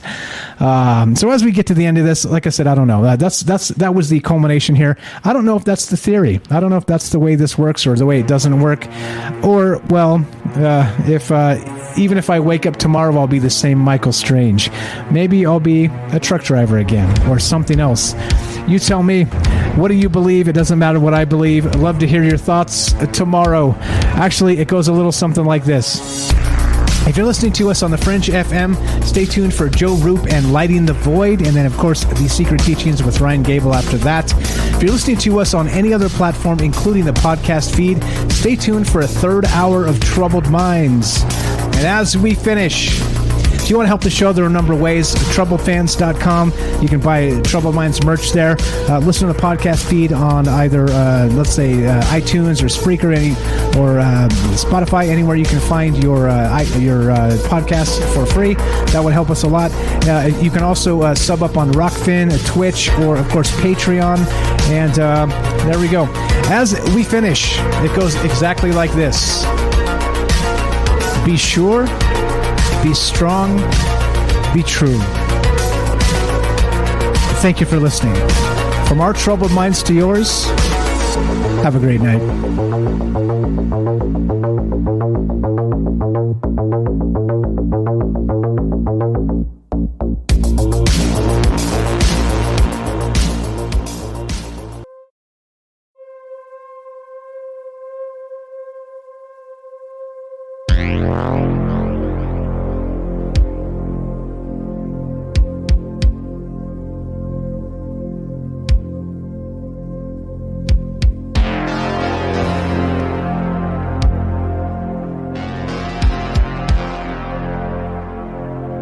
That'll do. That'll do. Thanks for all the amazing phone calls and thoughts tonight. Thanks for keeping us going in the minds and hearts of the people out there. Thanks for keeping the consciousness alive and considering when it began and when it will end. As we continue doing this, we got a third hour of Troubled Minds coming up. We're taking your phone calls. Thinking about, well, the evolution of consciousness. Has it always been here? Is it something we created through, well, the quantum world and the mushrooms telling us through superposition and these things called, yeah, that's right, Bose-Einstein condensates, which, by the way, simulated, because they didn't actually have them in a quantum realm, simulated in a laboratory. They showed frogs, turtles, and these quantum liquid states, and tons of mushrooms. Super weird. 702-957-1037. That's 702-957-1037. Don't go anywhere. More Trouble Minds on the way. Jennifer in Missouri on the phone. And your calls when we return. Be right back.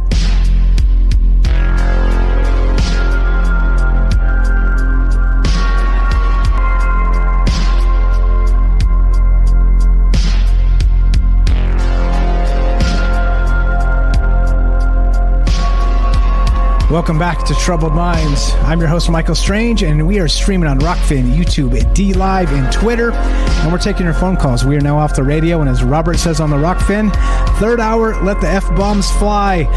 So no longer trying to keep it clean for the radio audience because, well, all the rest of that. If you're a sailor and can't help yourself, now's the time for you to call. We're talking about consciousness, not just consciousness in terms of, well, when it started. First, what is it? When did it begin, and will consciousness end? And I don't mean in the individual variety. That's super easy because that's too easy. We don't do too easy on Troubled Minds. We go a little harder than that. Meaning that in terms of, let's say, general consciousness. Can consciousness exist within and without, as in a quantum superposition? Two things at the same time, it'd be possible, right? And if that's the case, if consciousness, even your own consciousness, exists without you in a superposition, that's what I'm getting at. And then we have this crazy idea, which is fantastic, by the way, of the stoned ape theory of coming out of Africa, the monkeys 2,000 years ago. We're following the prey herds, and in the prey herds, their dung started growing magic mushrooms. Terence McKenna professes that one theory is that maybe, just maybe, they changed their diets and started eating these magic mushrooms as a way to sustain themselves as they chased the herd that grew out of the herd's dung, okay? Then, well, of these magic mushrooms, as we know, well, lets you meet the machine elves and maybe expand consciousness into other realms. And so there's the mystery of about 2 million years ago, the brain grew. See what I did there? The brain grew super fast in evolutionary terms. And, well, Terence McKenna says it was because of the mushrooms. Now, let's go to the Bose-Einstein condensates, which again are theoretical. Here we go. In condensed matter physics, the BEC is a state of matter that is typically formed when a gas of bosons at very low densities is cooled to temperatures very close to absolute zero. Under such conditions, a large fraction of bosons occupy the lowest quantum state, at which point microscopic quantum mechanical phenomena, particularly wave function interference, became apparent macroscopically. A BEC, the Bose-Einstein condensate, is formed by cooling a gas of extremely low density to ultra-low temperatures. Now, they had a very difficult time actually generating these things in a laboratory for real, so what they did is they took this, and this was, they called this the Holy Grail back in 2001, the Bose-Einstein condensate, a new form of matter. However, when they actually took this and simulated it in a computer, they got the shapes like frogs and turtles, and wouldn't you know it, an explosion of mushroom shapes from the Bose-Einstein condensate. And not only that, well, does it go full circle to the stoned ape hypothesis of Terence McKenna and the quantum superposition of consciousness itself. There you go. If that doesn't mind fuck you, I'm not sure what will. 702-957-1037. That's 702-957-1037. Let's go to Jennifer in Missouri. Thanks for being patient with me. Go right ahead, my friend. How are you tonight? Hey, I'm doing good. Yeah, well, I don't know. I have a hard time, drifting from the, I don't know, it's touchy. It's kind of touchy, but like in the broad stroke of it all. But okay, so consciousness itself, I think, because I don't want to go to the individual thing, but that's what we know. That's what we know is like we can see that. That's something we know. You can watch an infant go from an individual go from infancy and go to the end, and there's an evolution of consciousness in that regard. You can see that. That's something you can detect that. You can see it on a cultural level, the consciousness on a cultural level. You can see that over the ages, there's been this thing happening with civilization where the masters in control of that have been shaping, the general consciousness and calling it perhaps an evolutionary consciousness as they gain more and more control. It seems like that to me. And with this, a lot of it, as far as the stoned ape thing, where I was going with that was it looks to me like this would be an idea of how to, by talking about the idea, we already have individuals that walk around and believe that they'll say, more spiritually evolved, more consciously evolved than others. They believe that. There are many people walking around that think that way. And we see it in our political systems. We see it in even religious systems. They're very much the same, even in science. Even science and religion, they're both acting that way, that they know what is ideal for the consciousness, because consciousness itself has to do with the way you're interpreting your reality and the way you're perceiving it. In the first instance of that, if you want it as a biblical thing, there was with the eating of the fruit, there was this idea that they, through whatever fruit that was, they gain an awareness of like fear and shame and things like that. But, okay, I don't know exactly. Okay, so with the eating of the mushrooms and expanding the consciousness that way, I believe that the beginning of it all, like, I don't know. I have no idea. I don't know the beginning and I don't know the end. And I don't think that anybody does, because if you look back over every culture, 'cause there's always possibilities. There's this possibility right here, and there's every other possibility mentioned in any other culture and any other theory, I mean, they're all having all these ideas about the beginning and the end, and nobody knows is what you can kind of come to the conclusion of, and we all wish we did. But as far as trying to think about the way that the brain may have grown, that's completely, I mean, it is one theory, and it's one possibility for sure. I can't imagine any type of, the very idea itself of having left being a spiritual being, like the soul itself in a way, and then going into a body and becoming a conscious living thing and having a conscious living experience, and how those two seem to be different, because there's a higher idea there in a way. I don't know higher, but there's like an instinctual feeling that there's much more, and that in itself some kind of self-conscious special thing about humanity itself, that they're aware of this idea that they can contemplate their own death, and that they can contemplate what may happen after. That there is something that's very different from every other species that seems not to think that way. But this idea of this one conscious mind, even with the quantum physics, which may be the great mind of something, and we may be a part of it.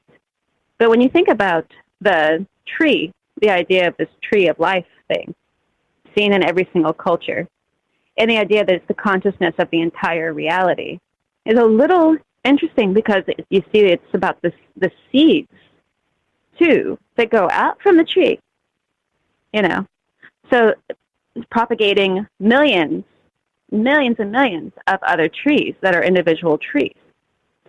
And when you think about the idea of like an evolutionary consciousness, the theory itself, which I don't know if that's what we're touching on initially, but that idea, it seems to be a way that they want to change they want to call it a cultural evolution to introduce transhumanism, because they want a new culture that's more conducive to the hive mind.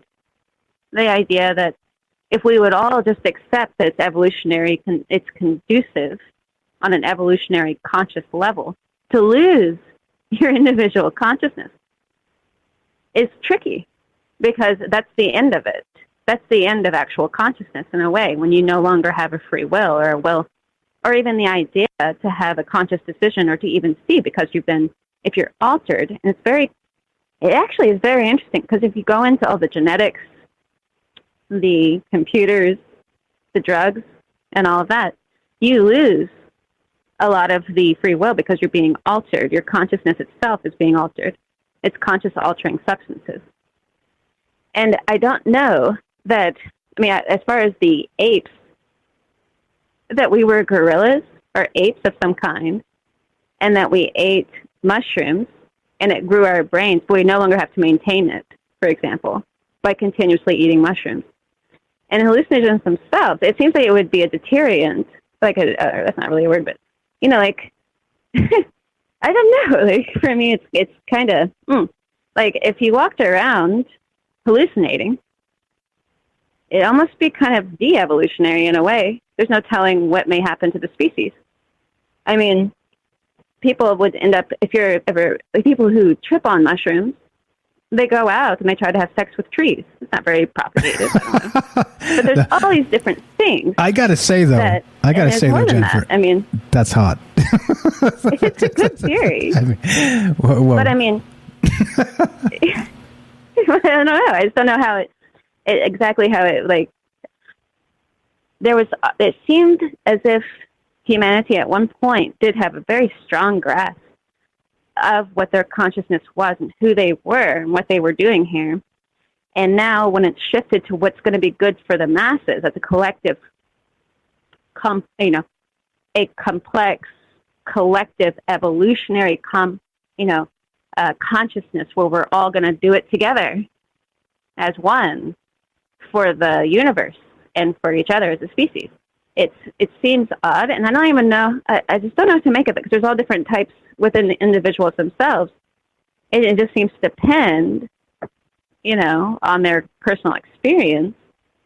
And back to the tree thing, I mean, it's not that we are all part of one tree per se, but that tree spawns out its seed and on and on and on and on and on out. And though they are all trees, they're not the original tree per se. But I just think it's a very tricky thing when you hear spiritual leaders or gurus talking about this, because it usually benefits them. The same with politicians and the government itself. It's going to be, if they're talking about this, but I almost like paranoid this way, but it's always, almost every single time, it's for what they are wanting. They have an agenda. And you see that, and it's not always the rule. It's not the rule, but in science and religion and in government, it's a pretty solid standby that they have an agenda with it.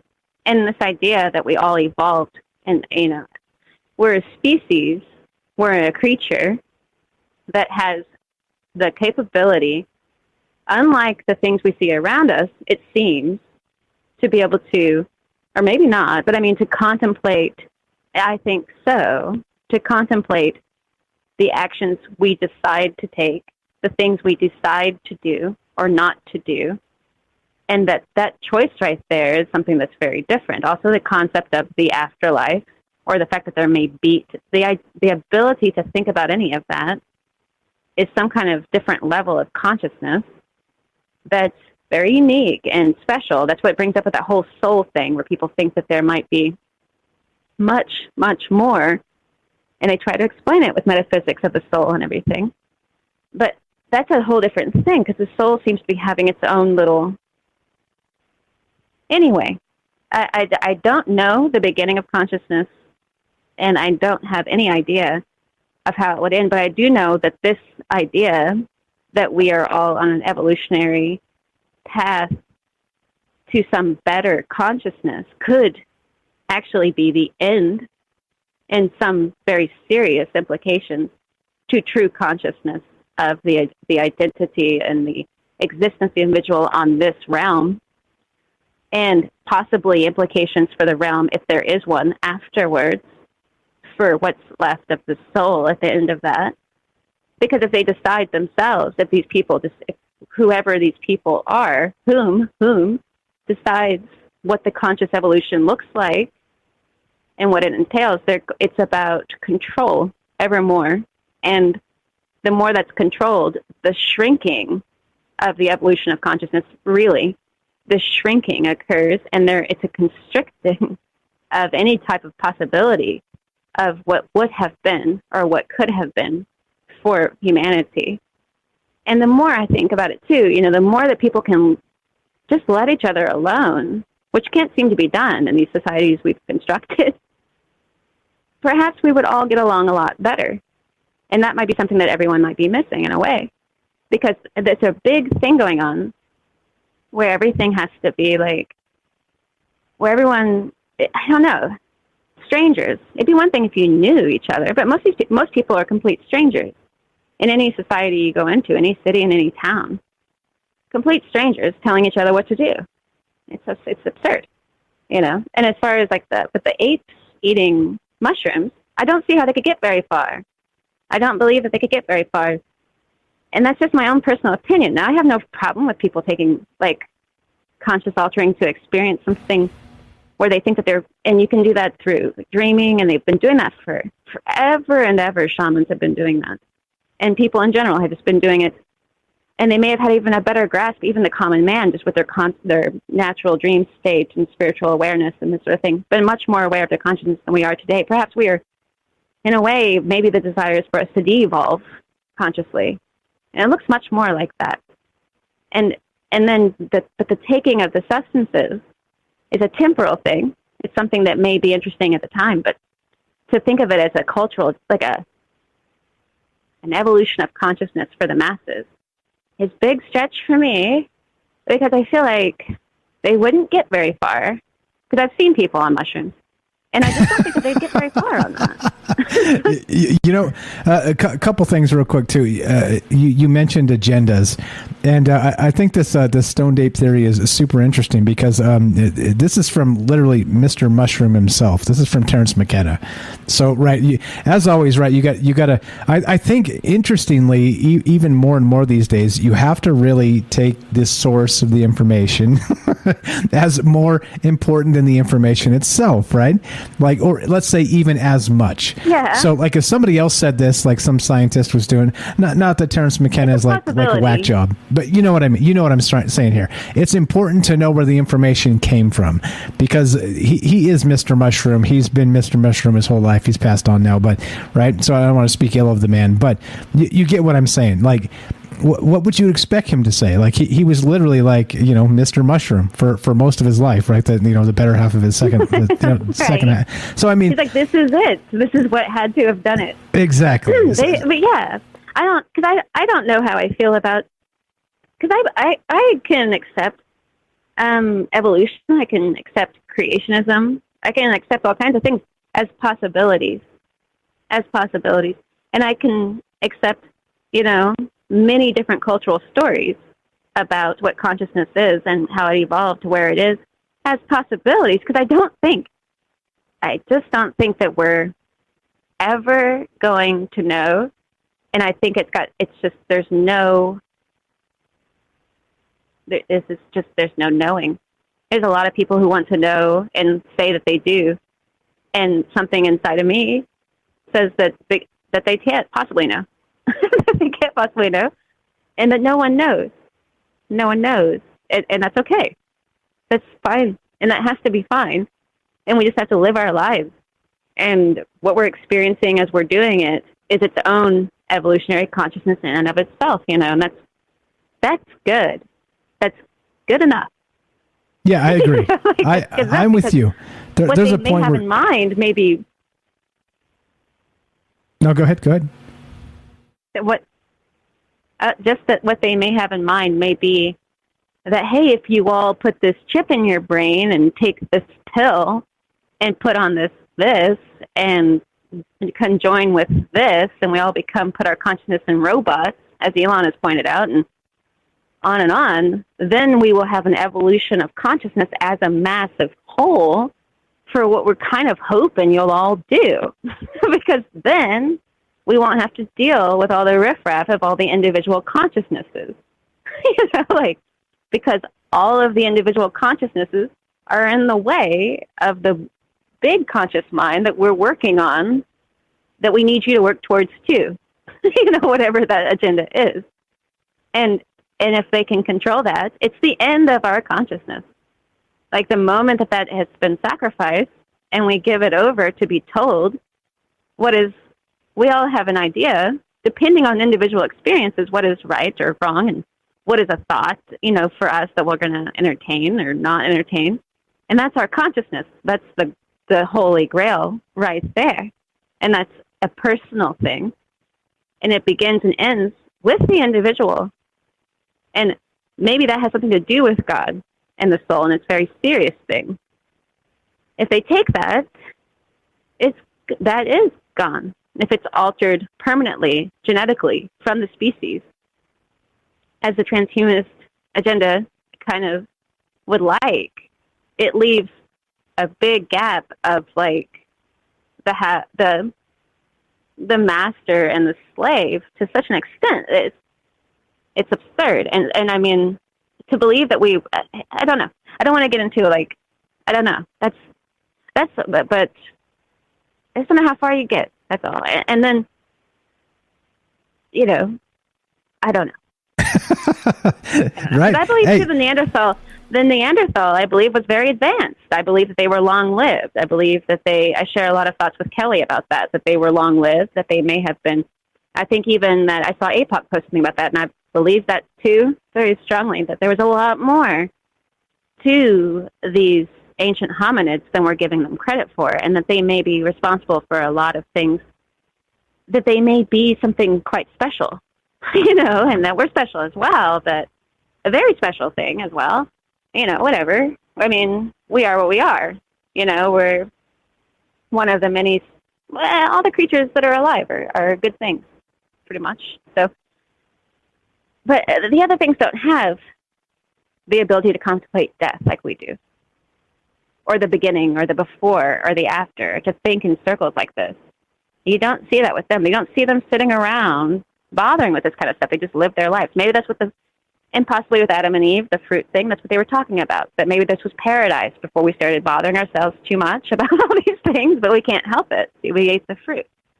And so we're contemplating all these things. But maybe it was meant to be. Because I believe in fate. I'm a person who believes in that, and I think that, I don't believe in it, but I think it's a possibility that there's a fate and that there's something going on. But if they want to play God and interfere with whatever the fate of the individual is, I think it's very touchy and weird. I agree. It's complicated, and here we are. Hey, Jennifer, we don't do these things because they're easy. Right, here we are. Do them because they're hard. For sure. Yeah, this was a mind boggler to me too. I didn't start this with an answer tonight.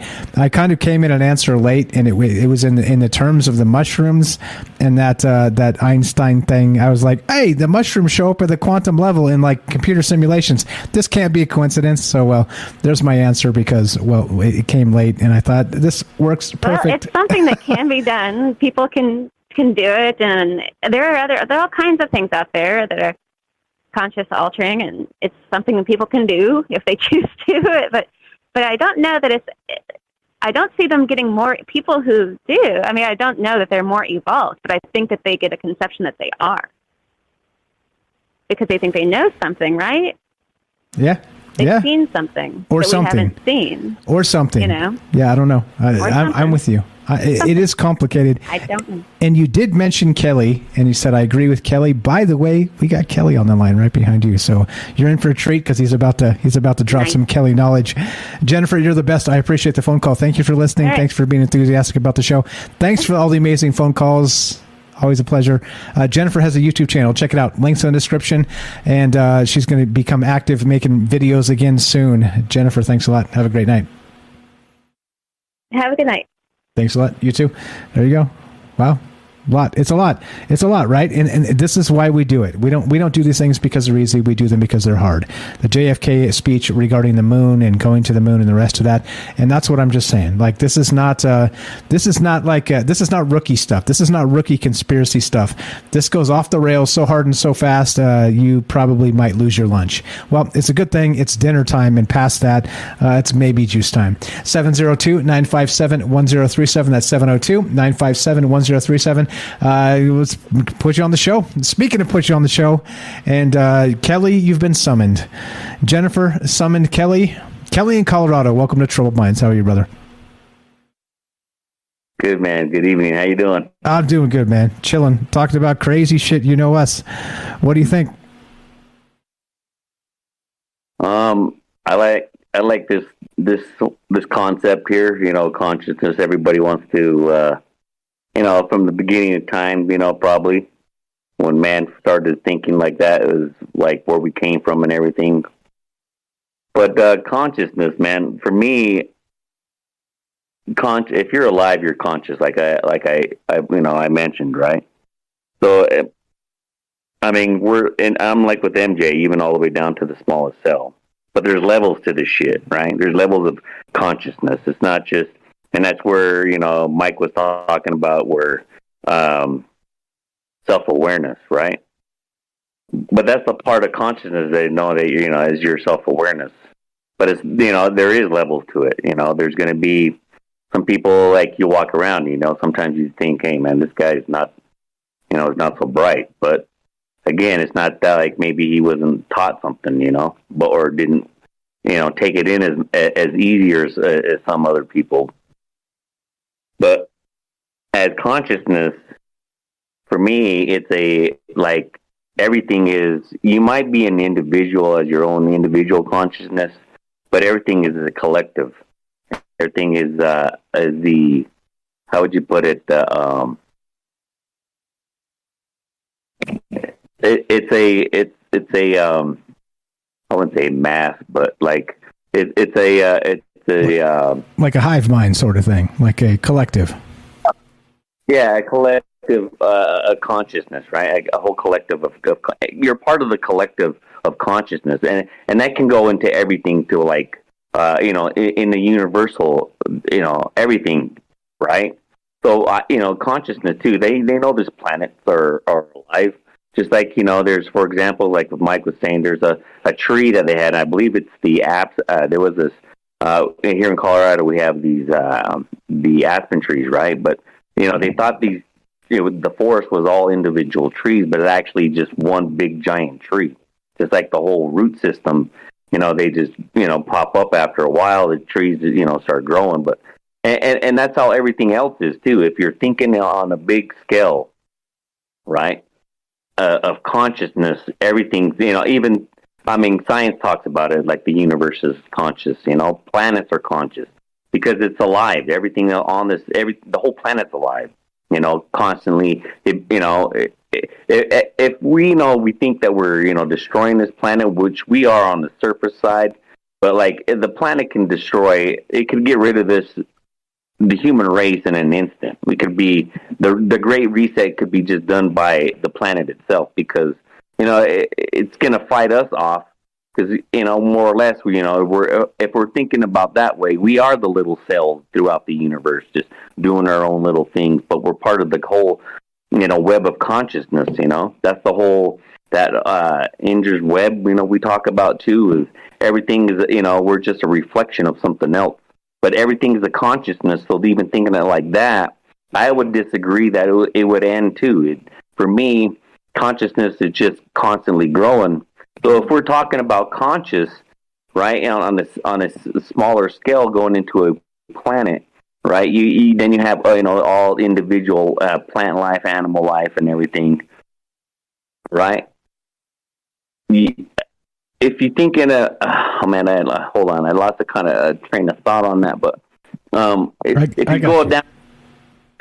if you go down to that smaller, you know, into that smaller frame. It's hold on. Let me grab this thing. Hold on. It's there.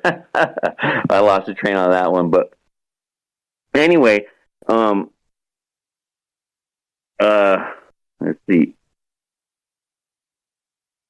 For me, okay, so let me tap on it. It'll come to me, but I'll just go into like that whole, you know, that theory of the ape eating the mushrooms, right? That's kind of interesting too, because I've eaten a few mushrooms myself throughout my time, and it does, you know, it does. It's like, I would say that's more of like you could tap into a higher consciousness, you know.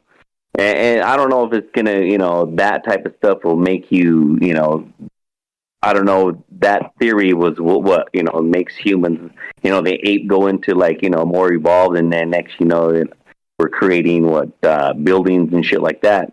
I don't know about that, because for me, you know, that there's a hole in that theory too, because like if that's the case, and we know dolphins are very intelligent species. You know, they got some of the bigger brains, you know, for the size of the species that they are, which is interesting to science because, you know, for the human, it's like we're like 7 times, you know, from the size capacity to our body. The dolphin is like 4 to 5 times bigger, but it's a huge brain.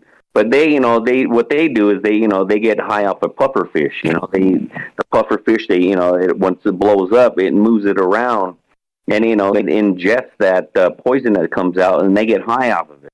I mean, we don't see dolphins walking around and building buildings and shit, do we? No. But we also don't know if they get high. They might be huffing something under the sea that we don't know anything about. I'm just saying.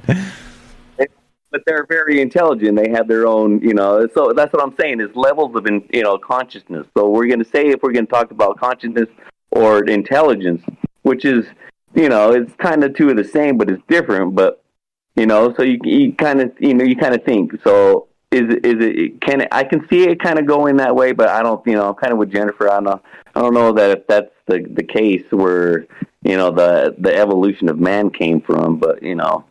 I mean, if we're going in Darwin's theory, that type of shit, you know, that thing. But I don't know, man. For me, you know, like I said, that's where I was going with the universe part. You know, that's where I was kind of mentioning too. If you're going to look for consciousness, like with animal life, so you know, consciousness, right? We're thinking, like, how do we know we're conscious as a species, as a being?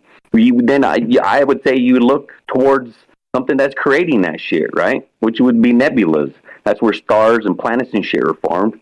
And it's interesting, too, because these things are just pockets of gas, but they're so majestic looking, you know, and they just constantly swirling. And next, you know, they're just popping the shit out, you know, stars. And, you know, that's where whole galaxies form, and they're just shooting out like, you know, stars and like marbles, you know. They're just shooting them out like that. But if that's the case, why not we looking in that direction, you know, on a universal scale, right, where consciousness comes from? If that's creating from life, that's got to be some kind of, I would say, I don't know if it's even gas, you know, no, I don't know, because we've never been in one. You know, science hasn't, I don't think it's never, I don't care if it's even like a spacecraft or, you know, like a satellite or something that goes through that. I don't think we've ever tried or even dare to go into that. You know what I mean? Who knows? Because, you know, if we're talking like into jumping into something, or even, you know, kind of like soaking yourself into something like that, that would be, I would say, in that direction. That's where I would look. You know, if I had, that's why I wish I had my own telescopes and shit, like big ass ones. Swear to God, if I hit the lottery, man, that's the first thing I'm gonna buy is big ass. I'm gonna buy one. Oh, fuck my back. It's gonna take up the whole. I'd have to live in the mountains, like, because that thing's gonna be huge, man. And I'm coming, and I'm bringing the cooler and the barbecue, and we're spending the night watching the stars with your giant ass lottery winning telescope. Let's do this. I'll buy the beer. Whole family and shit. Well, it's got to be more than one night though, because we've got it. It's gonna be that'd be very exciting though, man. On to say the least, but. Yeah, I don't know, man. I'm kind of like, for me, I mean, everything is, if you're alive, if it's alive, it's conscious. I don't know if about the whole, you know, if it's something that's dead, it's got conscious, that they're conscious of, you know, I don't believe that. It's just a skin suit we're wearing anyway, you know, and everything's an energy vibration where we're constantly, where, you know, everything's a vibration. It doesn't stand still, you know, we're electrical beings. So, you know, it's the whole, like, with, because this type thing, it's kind of weird. I don't know why. It's like, again, it's like we're with amnesia. You know, if you go back through history, you know, if we look at the stuff that the ancients were building and doing, it's mind-boggling. You know, we look at that shit and it's still, it doesn't make sense. You know, because we can't do it. It's still now, even today, you know, some of the stuff, and it's pretty crazy to look at some of that stuff that were, you know, through back in the past. It's, you know, I mean, if we can't, that can be, that some of the stuff the science says it has to be wrong, man, because, I mean, look at the consciousness of what they had. If we're, you know, kind of balancing that out of looking in that kind of perspective, I mean, that's some high tech stuff right there, man. It's proof's in the pudding right there. It gets complicated, doesn't it? As always, like everybody keeps saying in the chat, or like Jennifer said. Funny, right before Jennifer said, or right after she said it, it's tricky. Somebody in the chat had put in Rockfin. It's tricky. It's tricky. I think. Or no, they put like she's on a Rockfin over there, but like it was almost like right around the same time. Let's see. Let me scroll up. But I mean, it is. It's complicated. It's tricky. This is why we do this, though. You know. We're not here to do the easy stuff. Like this is literally about, hey, let's try and think about things we haven't thought before. Let's try and put some pieces together that haven't been put together before, and like consider the possibility. You know me. I'm not trying to tell anybody this is the truth. And by the way, I've never, like I've said before, I've never had mushrooms. I don't advocate people take mushrooms. I'm not trying to say that. I'm saying that other people that have experienced these, I'm swatting a little bug in here, but people that have experienced these things say that there are entities on the other side when you take sort of these hallucinogenics, right? And Mike D over on a Rockfin says, I take mushrooms all the time, but I've never tried to hump a tree. Just there you go. Just a shout out to Jennifer there. Just saying. I guess it depends on the individuals, but yeah, I mean, it's complicated, isn't it? And I think that's the beauty of it. It is complicated, and this is the thing too, Kelly, regarding all of this. Me personally, I'm okay not knowing the answers. I want to find them. And I'll never stop thinking about things, and me, and asking questions, and just sort of doing this idea that we do here together. I'll never stop, like in my own brain, but I'm also okay not knowing, right? I think there are some things that we're probably not supposed to know, and I'm okay with that, right? I think that's okay with me. What about you? Yeah, for me, I want to gain as much knowledge as I can, and that's right. As for our lifespan, it's going to be impossible. So, I mean, I would say, like, it's not really giving up, but it's not either. That's not built in me, you know what I mean, to stop. Or I mean, because I have to know. But that's the thing. I'm not going to do it in this lifetime as a human species on this planet. There's no way. I mean, unless we can find the DNA link where that thing is, because that's the only true thing for me when I look into this stuff, right? Okay, is like if I go back into like some of this stuff, with consciousness, then the human, like how we jump started, the missing link, the whole thing like that. There isn't one because it was jump started somewhere, man. That it has to have been. Yes, it's. And we're, like, we're not talking like, what humans look like now. Just because we look different now, it doesn't mean, like we could see, like Jennifer's, kind of mentioned too, with like the Neanderthals. Just because they look like that doesn't mean that they were dumb. That's how I mean, we can't even, even do that yet. Because we don't, we got a skull. We ain't got brain matter tissue. And even then, that's just brain matter tissue. That's not like the consciousness of that, individual or whatever, but again, just to go back real quick, it just, the jump start with that, there is stuff in our DNA that's connected that gives us the ability to do the stuff that we can, some of it's speech. I don't know if it's that, but like, thinking of building and, what they think. But if that's the case, if we go with Darwin's theory, that would take so many millennia. I mean, it's possibility that could do, but for me, I mean, the time frame of what human species they claim that how long we've been here, there's no way. It would take more than that, longer than that. I mean, because I'm not saying that like it would kind of like what Jennifer touched. I could do the creation thing, but not like as one whole creator type thing. I'm not down with that. But like, as for like creation, because there was something here. If we do even the Anunnaki story, right? The species that came here to jumpstart, even then there was something here. So that was creation. There was something here, right? So again, but who made that, and who made that, and then who made that? And if we go back, even talking, someone brought up like if we was all computerism, right? Or programs, but even then, who built the program? So you just keep going. So yeah, this is the whole tricky part of, the whole circle. The whole it just keeps going.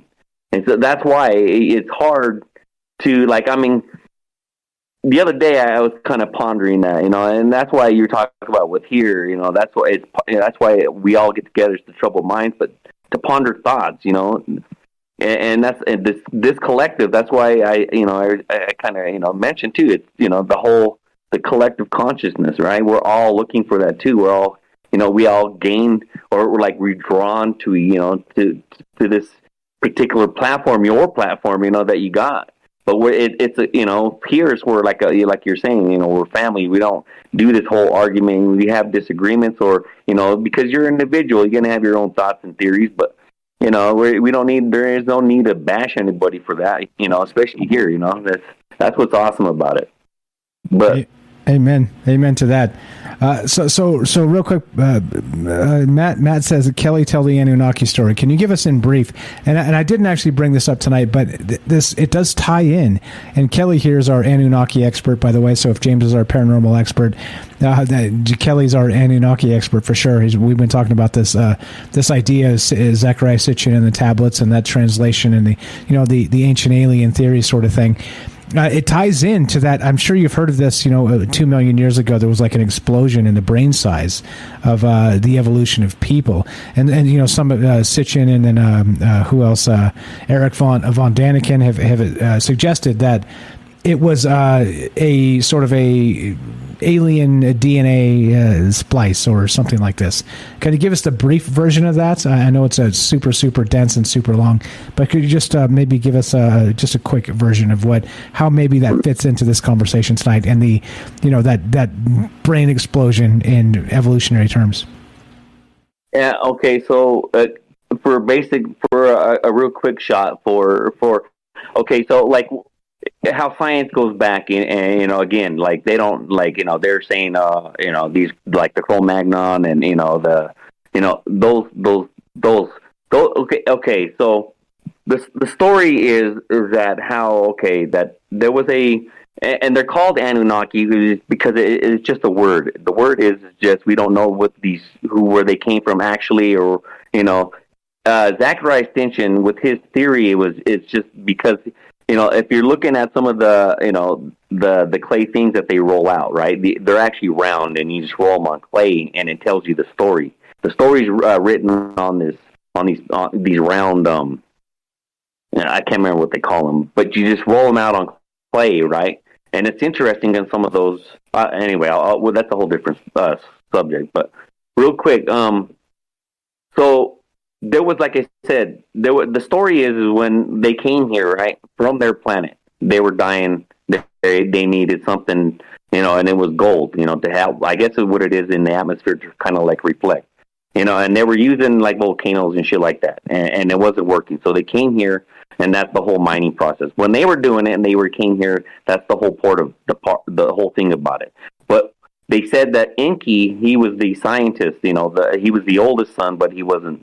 The main king. It was his brother because he was born of the king and queen. But the story is that he said he found a creature here in what they call the Abzu, right? And in the Abzu, that's where this creature was. And they said it was in the trees, but it was like in the forest, is what it more or less, right? This creature was running around. So he sees that it was, the size of the build of it wasn't small. Right, it was probably like what we are today, our size, but it wasn't smart enough. But he could use it as if he could capture it, right, and use it as a worker somehow. But so they tried it at first, but didn't work. So what they did was doing the experiments by adding what they call their DNA in ours. But some of the stuff, the story goes down, how they did it, and it's a very long story. But the process was. When they added their DNA, that's when they were, I guess that's where you see those fusions that are like I was talking about in our DNA, the fusions that that we have. And scientists don't even know how that even happened, actually, because that's where we get, like I said, with speech. They say with speech and, the whole thinking, I guess what you could call, and that's what I think when people try to compare a consciousness, right, to another animal, it's just like I said, it's kind of like levels of it, because that's almost like a human type thinking, right? It's like, oh, haha, I'm smarter than you, so or I'm richer than you, or you don't wear the clothes or whatever. But for me, like I said, dolphins are flip around, and there's plenty of different animals that are very intelligent because, and they got their own speech. They understand each other. We can't understand them. Just like someone like you go into a different language, you don't know French, right? If you're not from French. So anyway, back to the whole Anunnaki. Yeah. So that's where they're saying that from there, that's when consciousness for for thinking, right? They wanted to have this creature. That's where like the Cro-Magnon, you would say, like those type, the build of those, their build had like bigger bones, right? Like, or stronger bones, their jawline. They were just a bigger type creature. They were bigger, build than what we would say are humans now. I'm not talking muscle wise. I'm talking bone structure and everything. And like they had to have lived a long age. That's where we get into where I was talking about the eyebrow ridge, right? Growing. And these things, if you look at those things, those bones on those skulls are enormous. They're huge. I mean, so these things had to have lived a very long time. They're not just, scientists don't really even talk about that, the age of these things. Yeah, they talk about how old they are, where, like how long they've been on the planet, but they don't tell you how long they lived. And that's where I believe that these things live for that long. So the point is, Enki, he sees it, but he sees it, he wanted to create something more, so he added more DNA, then, more of his DNA. He was doing this in secret, right? Not in letting his brother Enlil, because Enlil, he was just like, he wasn't, his thought was too, that they were there to dig, they weren't there to create, to be gods, because they even believed the Anunnaki. They even like in the writing between Enlil and Enki. There's a tablet, I think it's 25. You guys can, it's I have it all written down, but anyway, they're talking about, and this is besides Zachariah Extensions, right? But they're saying that they weren't here to be the all creators, what they called it. That they were here just to be, not to create life like that. They were just here to, dig and go, or even create this thing, because they have this another group called the Agigi that were doing all this thing. I don't believe that they were actually there, like them. I believe they were a little different, because and I've been trying to search that down, kind of wiring it down to where like I kind of was talking about in Discord with like those elongated skull, the elongated skull head. I mean, you go all the way down. That's found all over the world, the elongated skulls. And we're not talking just the people that, afterwards, wanted to be like, their gods or their leaders or their kings, like in Egypt. Because, in Egypt, you have all the skulls like that, right? The whole pantheons of, like, the Akhenaten and his whole family tree. All of them got elongated skulls. And what's interesting is, like, even in Peru, that's where the most you'll find those, and the ones between the Black Sea and the Caspian Sea. And these creatures have and they look like us, right? But they got the elongated skulls. I mean, and their brain capacity. If you want to talk about brain capacity, that's 2.5 times larger than ours. And and you can't do that with just boarding the head, Yeah, they say too.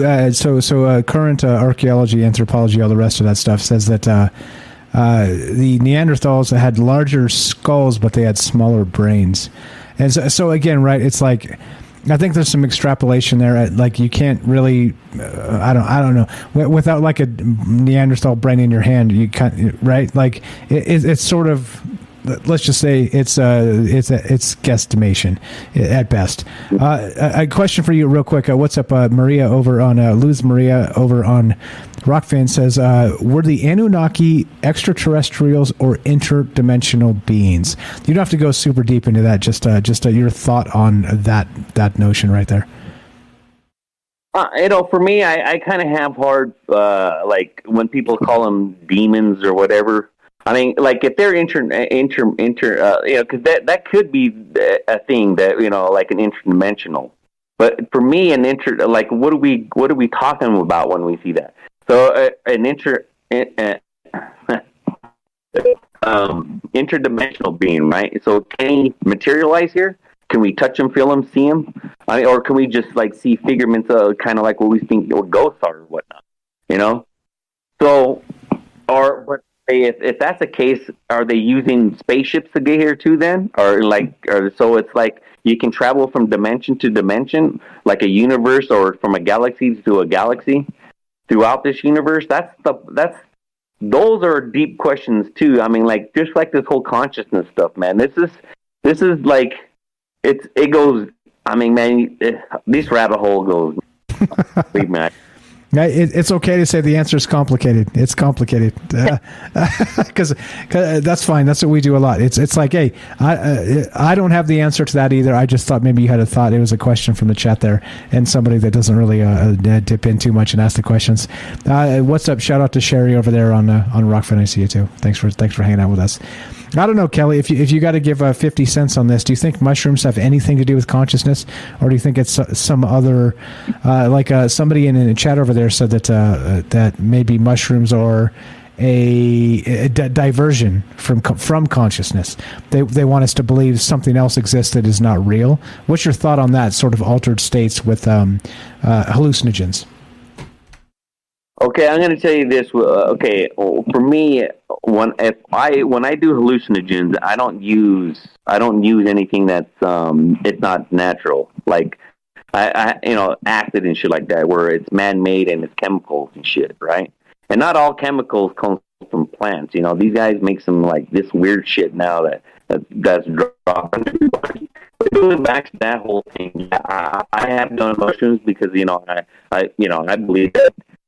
But the interesting part about that whole thing is with consciousness and using like the whole mushroom type thing, or even different stuff like down in the jungles, they're using literally bark or root, that you're it's like a tap. You're tapping into something, but at the same time, you know what you're doing? You're actually poisoning yourself.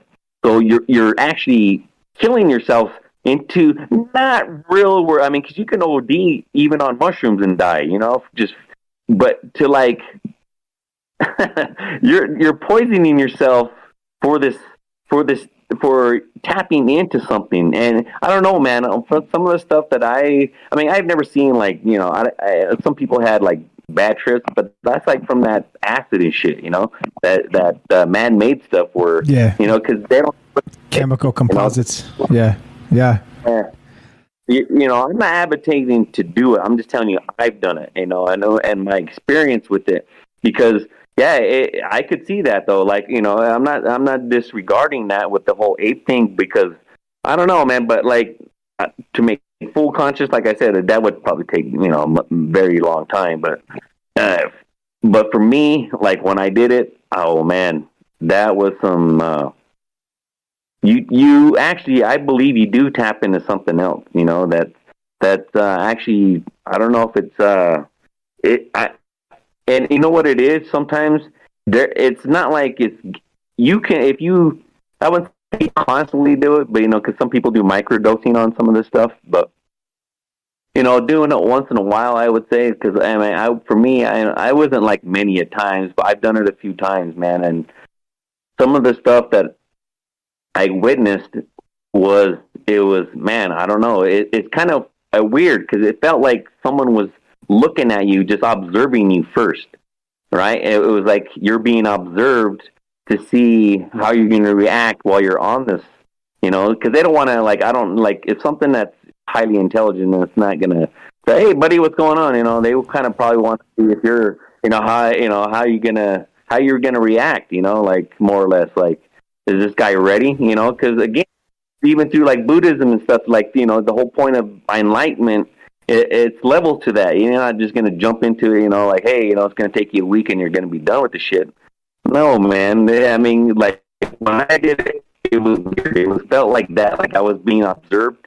And then I done it again, and then when I was there, so like I sat there with my own consciousness, thinking with my own individuality, and it was weird. It was like, I don't know, man. It was kind of, you ask questions and then it seemed like you got answers. That's what the whole crazy part was, for me anyway. For my experience, that's what I was getting. and it was very enlightening, man. But the last time I did it, it was weird though. Like it was at night and it was with the moon. The moon was a full moon, and that thing was like it felt like. Moon? Listen to this. The moon for me looked like an observatory. Like it was really. Some people say like it's an observatory. They're watching us from there. That's what it felt like, and it was like actually felt like that thing was like in the movies where things like how it feels like it goes when it zooms in onto your face, like literally. That's what it felt like, man. I was like, wow, that thing is like huge tonight. Yeah, and again, like I said, I'm not saying anybody should go try mushrooms or anything of the sort, right? But it is fascinating when you talk to people that have tried these experiences that it is literally like another layer or level of consciousness. Whatever you believe that is, some people believe there are entities waiting on the other side, like I said, taking the measure of you. They want to do this, they want to do that, they want to make sure you're ready, whatever the other thing.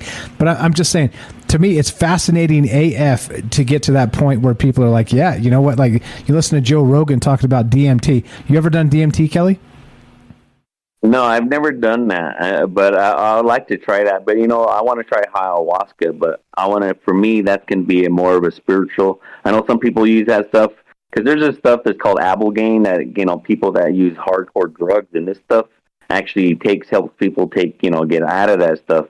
But my brother tried it. He went down to TJ, and he went down, but he had more like a personal. We had some stuff when we were growing up, right? And he had some personal issues he had to take care of, and he went down there, and they wanted him to stay there about a week because they paid for about a week, but he only stayed for a couple of days, and then he came back to San Diego to visit me when I lived down there.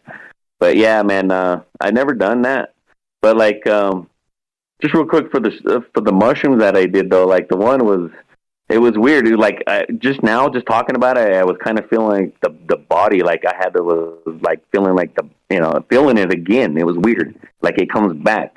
But I was again that feel like real quick that feeling. You know what it feels like because you get this. It's like in your body, like it almost feels like it's really easy to astral plane, to leave your body.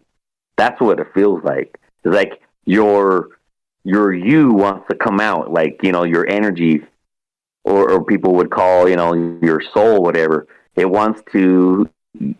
It feels easier for me, like it almost like wants to just like walk right out of it. That's what's crazy. If I can explain that right.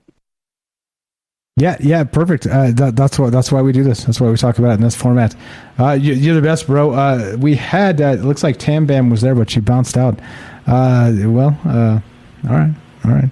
I was going to actually run off to the men's room and continue for another as much time as we need. But if we're dipping out, then we're dipping out. Kelly, the question is this: then, do you think there's an end to consciousness? Not just individual, collective. No, I don't see that. Not one bit. Not on a universal aspect. It's like I said, because there's constantly like nebulas popping this stuff out. And if we're going to go back to consciousness where life is, where we find life at, like I'm talking like, if we're going to talk like a species like us or animals on a planet, we find them on planets, right?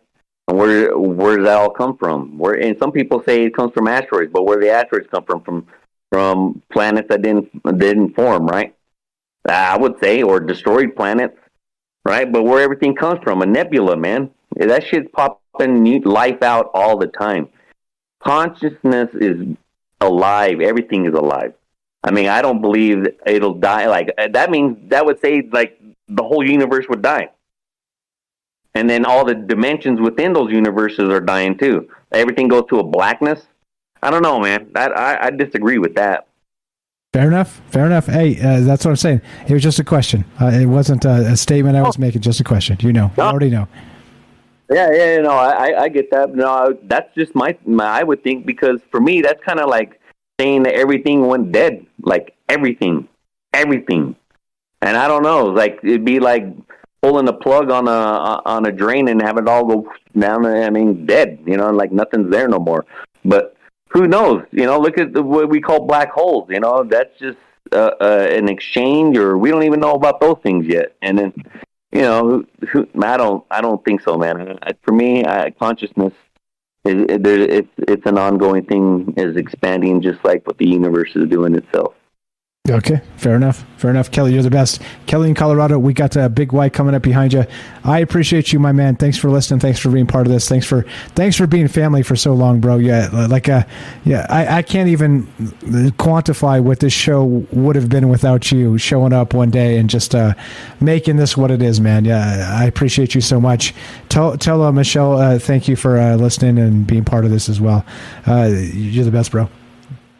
All right, man. Thank you very much, and I'm glad everybody else is joining as well. And we're probably making a trip to Vegas this year. I got to see a football game, man. So we might be heading down that way. I'll let you know, though. Yeah, holler at me. You know where to find me, man. I'm not going to hide. All right, everybody have a good night. Thanks a lot, bro. You too. All right, let's get to it. We're still talking about the evolution of consciousness. Big Y, what's up? Big Y in Hawaii. You're on Troubled Minds. I got a caveat. I'm going to run away to the men's room while you start, but I'll put you on speakers. I'll hear every word, okay? You ready to give me like 90 seconds? Big Y, Troubled Minds. What's up, buddy? Are you there? It's got to unmute yourself. I'm thinking we're good. Discord. What's up, Wanda? I see you there. What's going on? Who else? Zen Wen. I didn't say hi to. Hello. Good evening. Thanks for hanging out with us. Y Music, he is here. Big Y, what's up? I see you there. Unmuted. Test. 1, 2. Nope. Broken. All right. Here's what I'm going to do, because I'm literally doing like the pee-pee dance. I'm going to run off and give you guys some music for just a second till we get Big Y situated. I'm going to be right back. And there you go. More Trouble Wines on the way. Don't go anywhere.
All right. Whoa, that's much better. Hey, sometimes things are better, and sometimes things are worse. Right now, things are better. 702-957-1037, troubleminds.org. Click the Discord link. What's up? Big Y, are you there? Test 1, 2. Nope. Didn't bump out of Discord. Let me check. Technical difficulties. Nope, we got to reboot or something. All right. All good. All right. So I don't know. As we wind this down, we'll see if Big Y dips back in. We're good. I'm just going to call in Discord. Doesn't like me. I'll call when you're back. All right. Cool. Get on in, and we'll do the thing. What's up? We're still talking about this consciousness, right? I think it's fascinating, just consciousness as maybe Algo framed it, Mike in Colorado, maybe consciousness or self-awareness, right?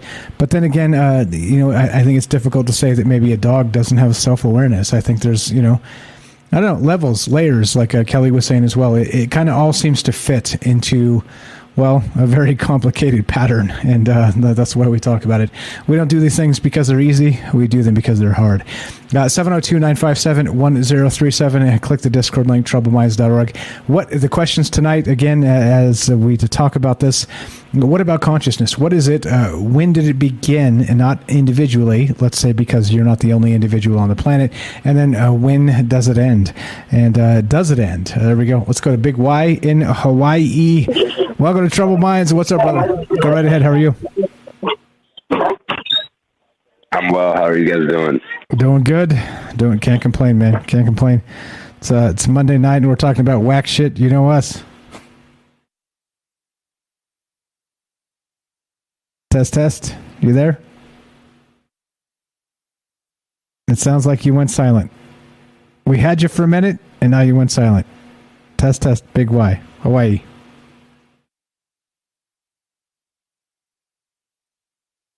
Test, Big Y, Hawaii. Test, Big Y, Hawaii. What happened?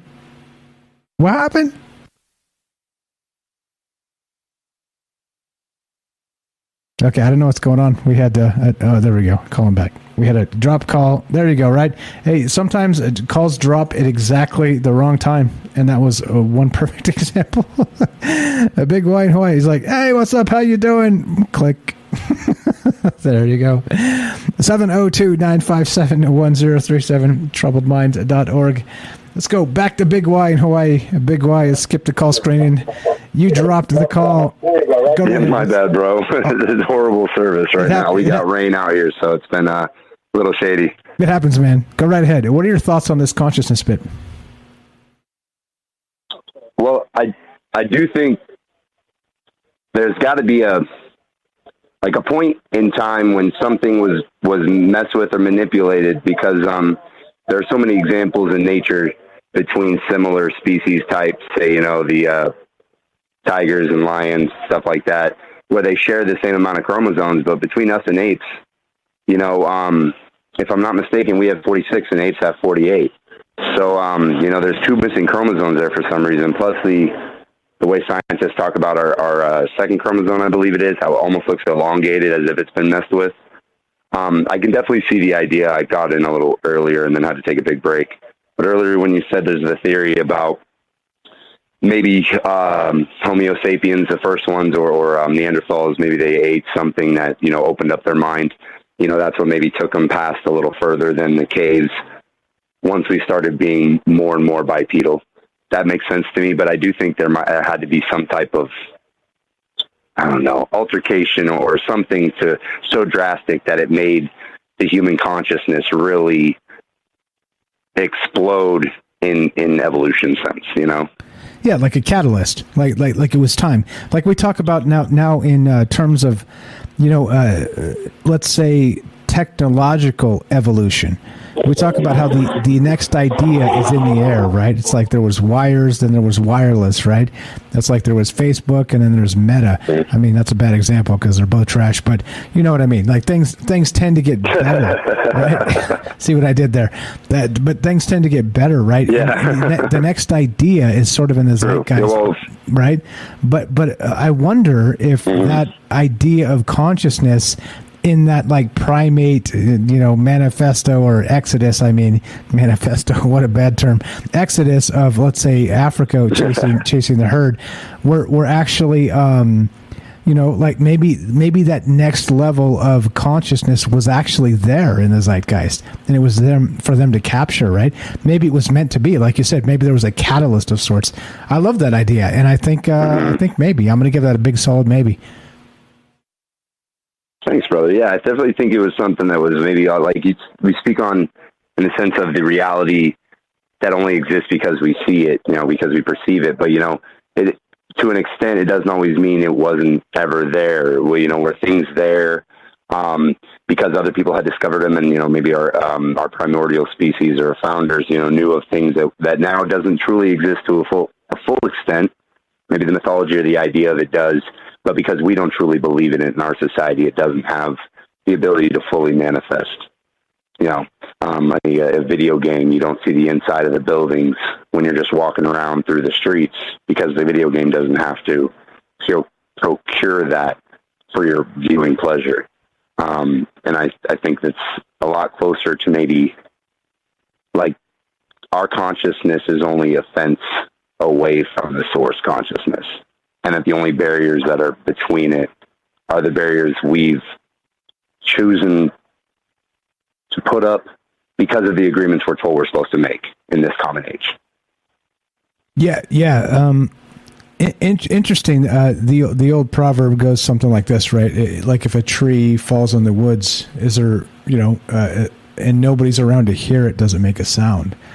And like, it's so fascinating anymore so that's like a philosophical concept of old, but in new terms, like new thought, it's like, wait, so computing power means that the back of my head here that you guys are perceiving in this construct, whatever this is, and this could be in real life, in real time anyway. If you don't need to see the back of my head, or nobody needs to see the back of my head, is it even there?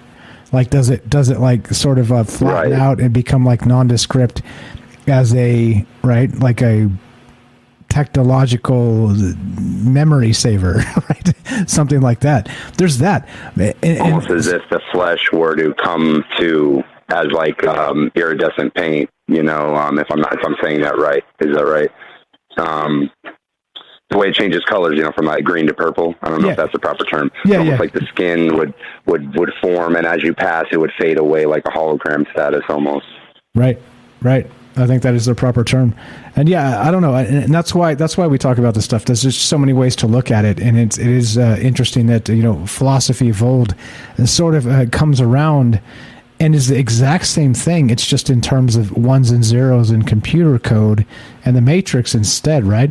But it's still the same thing. It's still the same philosophy of old. It's just new terms to kind of frame it in.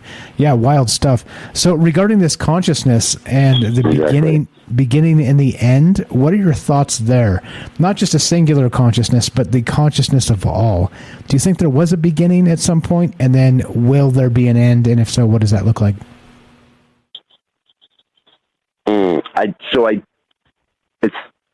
My brother-in-law and I were talking yesterday about this, how he said it's impossible for us to fathom infinite, or even, make an example of it. And you think about it, well, obvious, first and foremost, because you have to invent it and then start it. There's always going to be that starting point for us, at least when we're trying to prove it. And I think the coolest thing about it is almost like that same theory with the galaxies, how if it's that multiverse, maybe it's like that ocean of space to where, beyond visible light, we can't see the next universe, because even though light is the fastest traveling thing in space is still moving faster than that. And so I think that infinite consciousness is only going to be always, even if it is infinite, it's only always going to be able to see what it can reach, not the full all of everything just yet. So, I mean, I guess at the end, only time would truly tell, but I don't know, like, for at the same time with those universes just outside, if this one ends, what's to say that one doesn't continue? Or there always was one somewhere?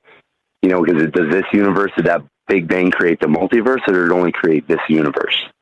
So there's a lot of different theories, and if you were to actually, if you believe all is true, it starts to really truly become this giant, almost, 5D chess game or 5D puzzle, that when you start to put the pieces together, you realize that pieces will always fall away. There never is a full picture to this, in my opinion. And by the way, my good sir, you are allowed your opinion. Just so you know. Well, thank you, my friend. You already know that. You're in the right place. Okay, so the end, interesting. So you're sort of the Ouroboros thought, in that if there's a beginning and there's an end, it's the serpent eating its tail, and we're stuck in a circular motion. Even if the universe in size and scope of our own is one, there may be many. And so let's say this universe gets snuffed out. Consciousness probably exists in the next universe, right? I think so. And you know, I hate to quote TV shows, but I think one of the best ways I think about it is like to put it in perspective for myself is when, you know, Dean Winchester in Supernatural is about to try to take death out early in some of the beginning seasons, and he has a conversation with him, and he says, well, in the end, I'll reap God too. And it was just like, what?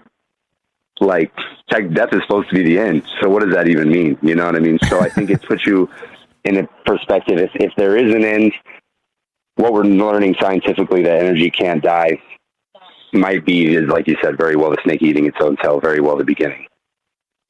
Ah, the Ouroboros. Yeah. The time is a flat circle, and maybe consciousness also is a flat circle. Wild shit. Maybe. Yeah. Real quick before I let you go, do you think that have you ever had mushrooms? And you don't have to answer this. Any hallucinogens? Any maybe? Yes. Okay. Yes. Dipping into the other side of whatever that realm is. Do you think it is real, or do you think it's a construct of our imagination?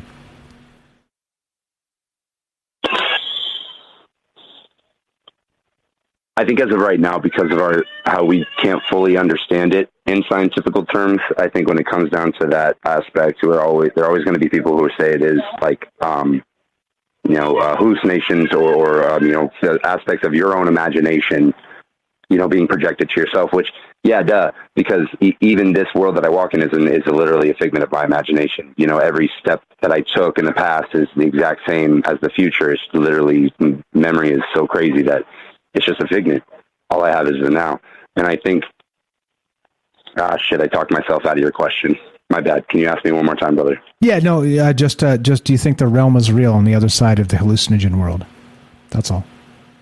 I think it is because, thank you. No, I think it is because, like, when you start to take these things and you start to, like, realize a lot of these things and you have good trips, you start to, when you do it enough, you start to realize that you're the cause of your bad or good trip. You start to realize when you take it with love and you realize how much love it opens up to you, like especially with boomers or mushrooms, if you will.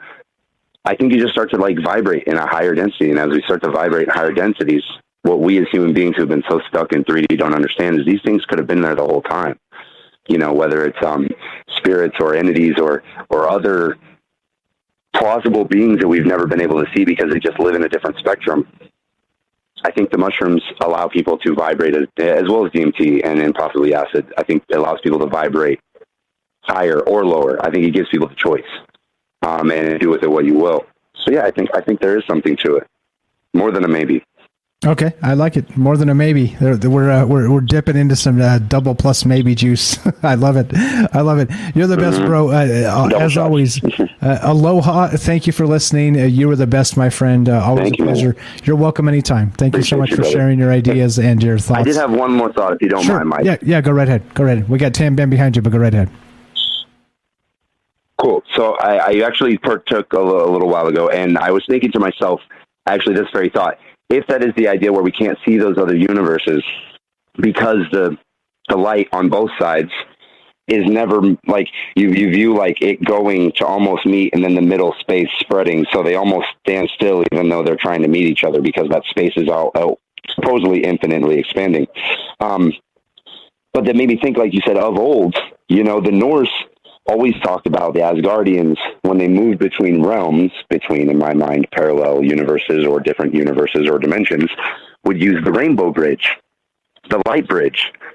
And that was how they traveled through the different realms. And if that's the case, that would make perfect sense technology-wise as a way to connect these two universes through light so it could even be seen the way to travel. I don't know. I'm a scientist, but even the concept of it hit me the other day. I don't know if anybody else ever thought of that. Yeah.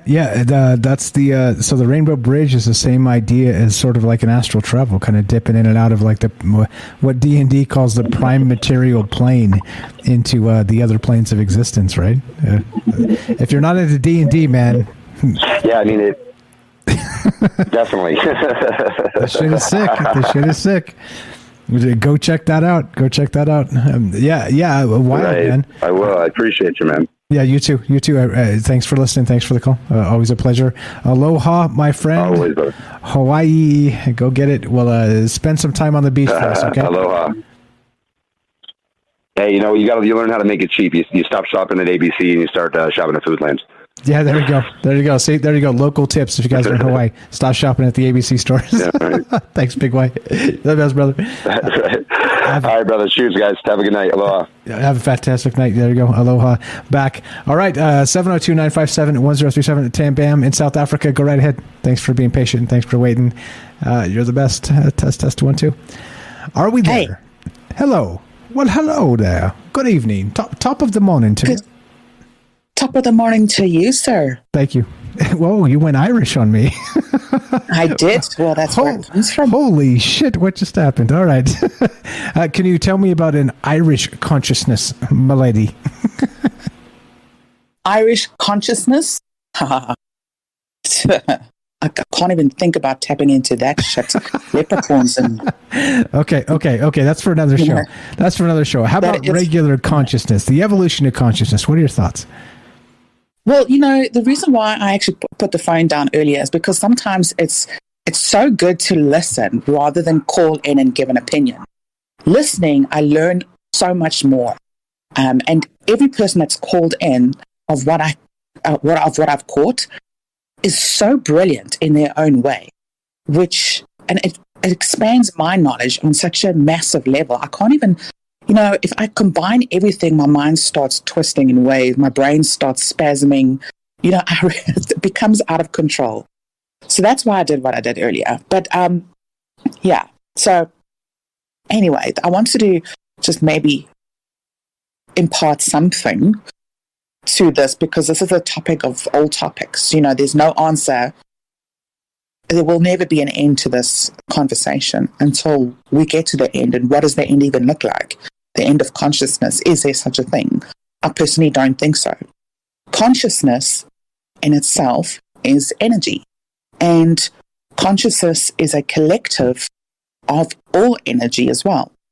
And this is why I find it hard to believe that if you think you're going to die on Earth, your consciousness or your existence will be deleted and that's the end. It can't be, because you are part of a collective of energy.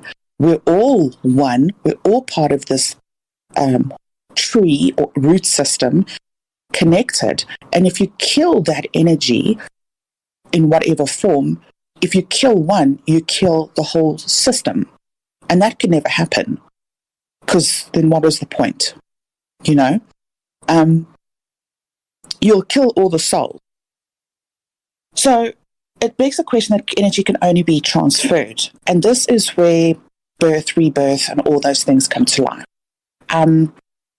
I myself believe that when you have a baby, when you're pregnant, this is something that Dolores Cannon also said, that the baby's soul or spirit dips in and out of the pregnant mummy of the baby, dips in and out the whole time. And only once it's born does the attachment happen.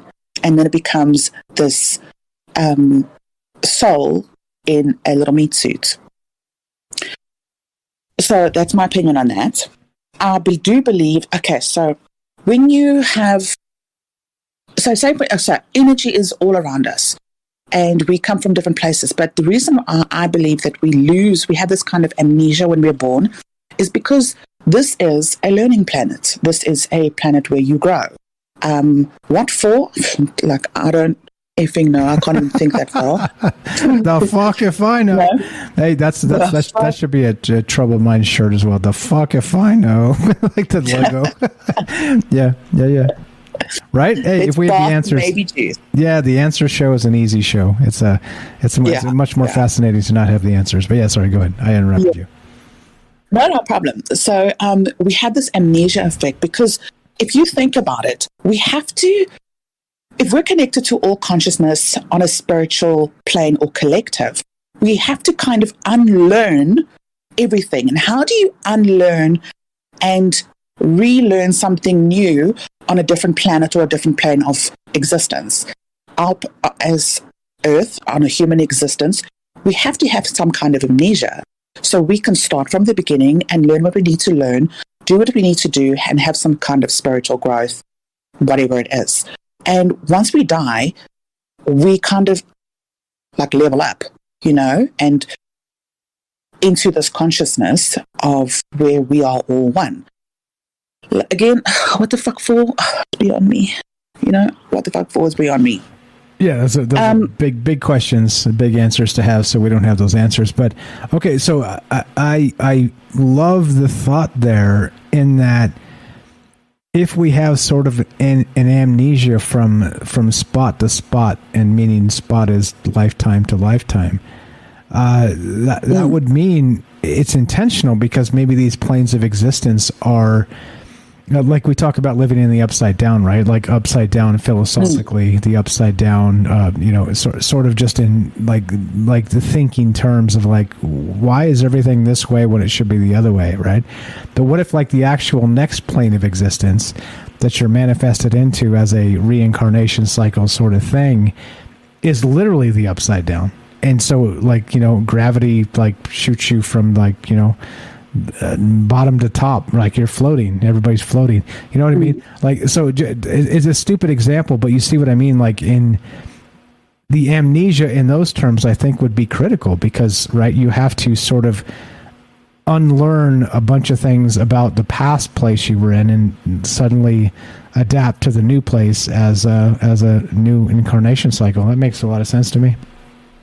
Right, exactly. I mean, if I had to go from now and go be rebirthed in another physical plane, or such as, being the princess of Venus, or another different vibrational, let's say, a level 12 consciousness, and still have the memory of my human existence, it would fuck me up royally.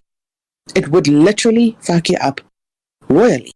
When we have reincarnated, you have these children who have memories from a previous life. The majority of them, 99 percentile of them, is a reincarnated Earth life. So they've come back to relearn what they have to learn, or they've chosen to come back, or whatever the case is. The 1% or the less than 1% who have, like a little boy from Russia who had that memories from Mars. He was a Martian. I don't know how he did it or what was imprinted in his brain from having memories of Mars, but there's obviously a level of understanding that we would never be able to fathom. So from going from another plane to an earthly plane where you can understand why he's here, but going from an earthly plane to another plane of intelligence is something we could never understand. There's a reason why we have our earthly selves, and from our earthly selves we have our higher self. So, and the reason why we have a soul and a spirit. So our body speaks to our soul, and our soul speaks to our spirit. And that is the connection to our higher selves. That is also the connection to the collective consciousness as well. When we take psychedelics, there is a jump from a human to a subconscious level of the higher self into different realms. I mean, it is impossible to think of something vast and magnificent in every different color you can possibly think of that you can't even put a word to as we are sitting talking to each other as humans. However, if we take psychedelics and have that experience alone, which is alone, you get to experience all those things and communicate it back. Where that plane goes, it could be anywhere. It could be on any kind of frequency or vibration, on any kind of level of consciousness, no matter what. Right. In terms of planes, it could be like all of the planes of existence. And we talk about like string theory and multiverse. It could be whatever the Vikings term Valhalla. It could be Elysium. It could be, dare we say, the 9 hells or the 7 heavens. It could be all those things, right? Like in those terms of where you're re-manifested to. I don't know. Real quick, too, Sherry over on Rockfin says, if we remember past or future, it's called a bleed through. You don't have to like riff on that, but just an interesting concept there. Thank you, Sherry. Appreciate that. So I don't know. Continue with your thoughts there. Yeah. So it really is a personal experience when you're doing DMT or mushrooms or whatever. I did mushrooms once in my life, and that was like 100 years ago. Yes, I'm that old. And I didn't have much of an experience. Everything was just yellow.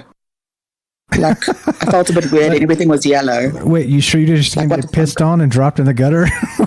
What the fuck happened? You know, like, who pissed on me? You know, seriously, my eyes are yellow. Like, fuck you, you know. Right. I got you. Okay, so you didn't have like that transcendent sort of like dip into the next level experience at all. Like you didn't meet machine elves, or you didn't feel like there was a consciousness waiting for you somewhere else. No, you were like, fuck this, and so you didn't do it again. So what would you? I didn't do mushrooms again. Would you call that a bad trip? I'd call it a boring trip. Boring trip. So why bother, right? All right, I'm with you there. But I did do other things. Okay, I'm not going to twist your arm and get those details. No, I'm going to tell you. Like, what the fuck? All right. I'm just saying. Hey, look, this is a voluntary thing. I'm not trying to make anybody say anything they don't want to say. That's all I'm saying. So only share what you want to say. I'm listening. The thing is, it's like I want to share my experience. Listen, it was a million years ago that I did this, and every kid, I don't care who you are, has always either wanted to try or has tried something, right? It's just in our nature. So I did drop acid at a point, but it was possibly the worst experience of my life. So my current husband, who was my boyfriend back then, we dropped this, I think it was called a microdot or something, and it literally looks like a point of a sesame seed. How so much fuck up can actually land in one little tiny pinhead of something like is beyond me. Okay, but that scared me to shit. And the movie that just was, this is how old I am. The movie that was just released then was Blade. Okay, so you must understand the level of fear I was experiencing. And so Big Y said, you choose your trip, right? So I didn't mean to, but it kind of chose it for me in a way. I was seeing the worst things. I was crying. And then my boyfriend decided, no, so I'm going to drop you off at home and I'm going to fuck off home myself and go to sleep while you die, basically. And I was seeing lizards that were crawling on my wall that were invisible, and then all of a sudden showed themselves and then would go invisible again, and I could hear them crawling all over the wall around me. And every time I closed my eyes, I could see vampires absolutely everywhere. And I could neither keep my eyes open nor close my eyes because they were both horrific. And this lasted for hours and hours. So when I say there was a bad trip and it landed me up crying and not eating for days, this is where I fear that I was being stared at, watched by negative entities to see which direction I'm going to flip to. Because it felt as if I just did something wrong consciously, I was going to be attacked on all levels, on a spiritual level. And it scared me half to death, and that was the last time I ever did it. Okay. Oh, and my skin was green. My skin was green. Hey, why not? Like, I looked in the mirror and I was green. That's hot. That's so hot. Hey, if I was a reptilian, I tell you what. I didn't have scales, though. No scales. That's fine. That's fine. No, we're halfway there. We're halfway there. Wow. That one's for James. I can't do the falsetto note, hit the note, but all right. So okay. So then, do you think? So you've done some other things. So is it an expansion of consciousness, or what do you think here regarding this whole consciousness take? Is it like we think, or like the general consensus of, let's say, in the zeitgeist? Because I don't know if it's real in terms of saying just because somebody else said it's real, right? But like the general consensus from what I read on the interwebs, as some knucklehead that only drinks some alcohol now and then, or mostly every night, is actually I've never like touched it, never, And so to me, right, it's fascinating AF because there's people that are literally swear to God that like there's an entity out there that's like watching us. And then like I did feel watched. Right. Yeah. Okay. So, and then once some barrier is sort of like broken out of our mind, that fence, whatever that fence happens to be, veil. Veil. There you go. You pass through that veil, and there's something there. There's something watching you. What is that something? I guess that's the craziest question, right? Well, it literally could be anything. Okay. So in the Bible, it mentions the watchers, literally. So the watchers, whether they're good or bad, I just cannot remember.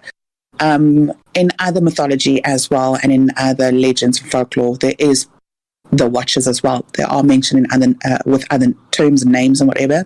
But with the common denominator here is that everybody feels that they are being watched, that they are being tested, that they're being observed in some kind of fashion. So it begs the question, is it a simulation that we're living on? Because if it is, it kind of makes sense, right? We're being watched. Our movements are dictated. How is this person going to break through the veil? And another thing, when you do these kinds of things, psychedelics and all that stuff, it does break the veil in a certain amount. Not fully, because I think our brains would melt, but it does sort of break the veil where you start questioning, your brain starts expanding and starts questioning a lot more than what we have faced in our reality currently at the moment.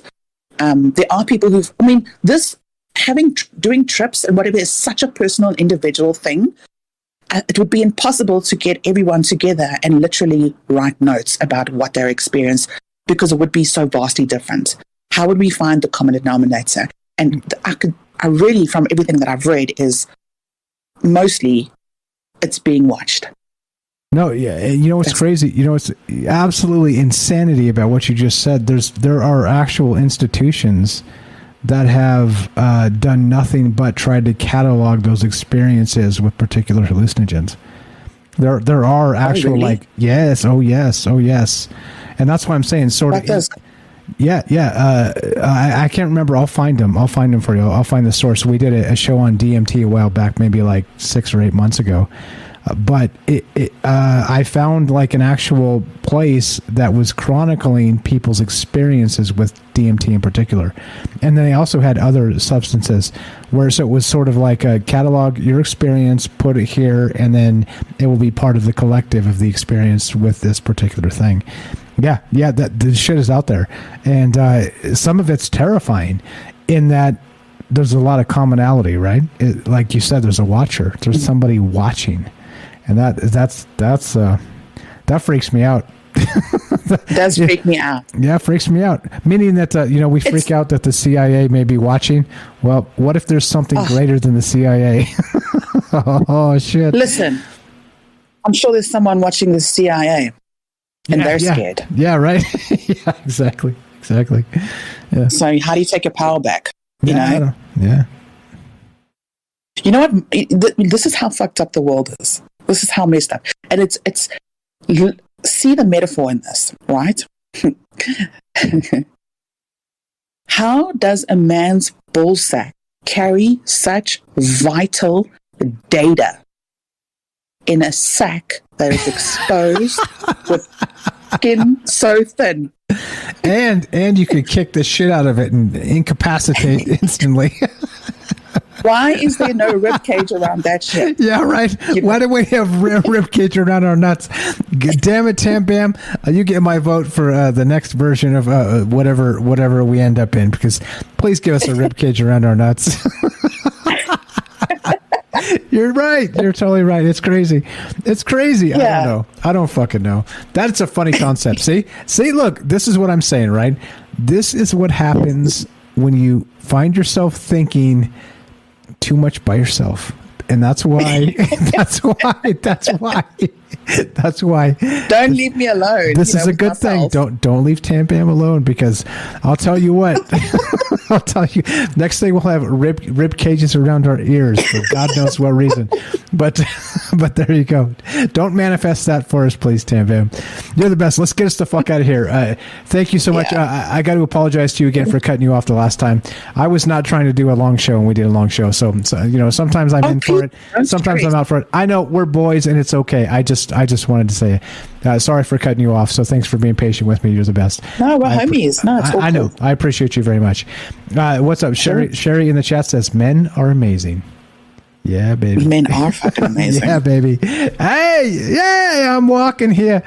All right, let's do it. Let's get the fuck out. I got an outro from James, but anything to add real quick before we take off? We got who else is still here? We got Austin, we got Daryl, and we got Kelly. Anything you guys want to chip in real quick before we get the hell out of here? Test 1 2. I was thinking about the psychedelic monkeys. Okay. I don't know. I don't know if they would like really. I don't think it would be like a natural thing for them to just start eating mushrooms, because first of all they taste terrible. I mean, I think they'd have to be. I think there were shamans that discovered these mushrooms. I think that was, It's complicated. Like even the ayahuasca, you have to blend it with this tea. It's not good just by itself. The ibogaine and the ayahuasca. Like this was a discovery. I mean, this was created by somebody that was very that experimented with all these herbs, that had knowledge. The shamans. I mean, they have this old knowledge that's passed down from generations of plants. They had to know a lot about plants to know the effect it would have. I just can't see, an ape, discovering some kind of, trip. I mean, maybe I could see it if it was a simple thing, but some things, you just, I don't know. It's complicated, when you take these things, you have to make a tea. They're not going to make a tea out of it. You know what I'm saying?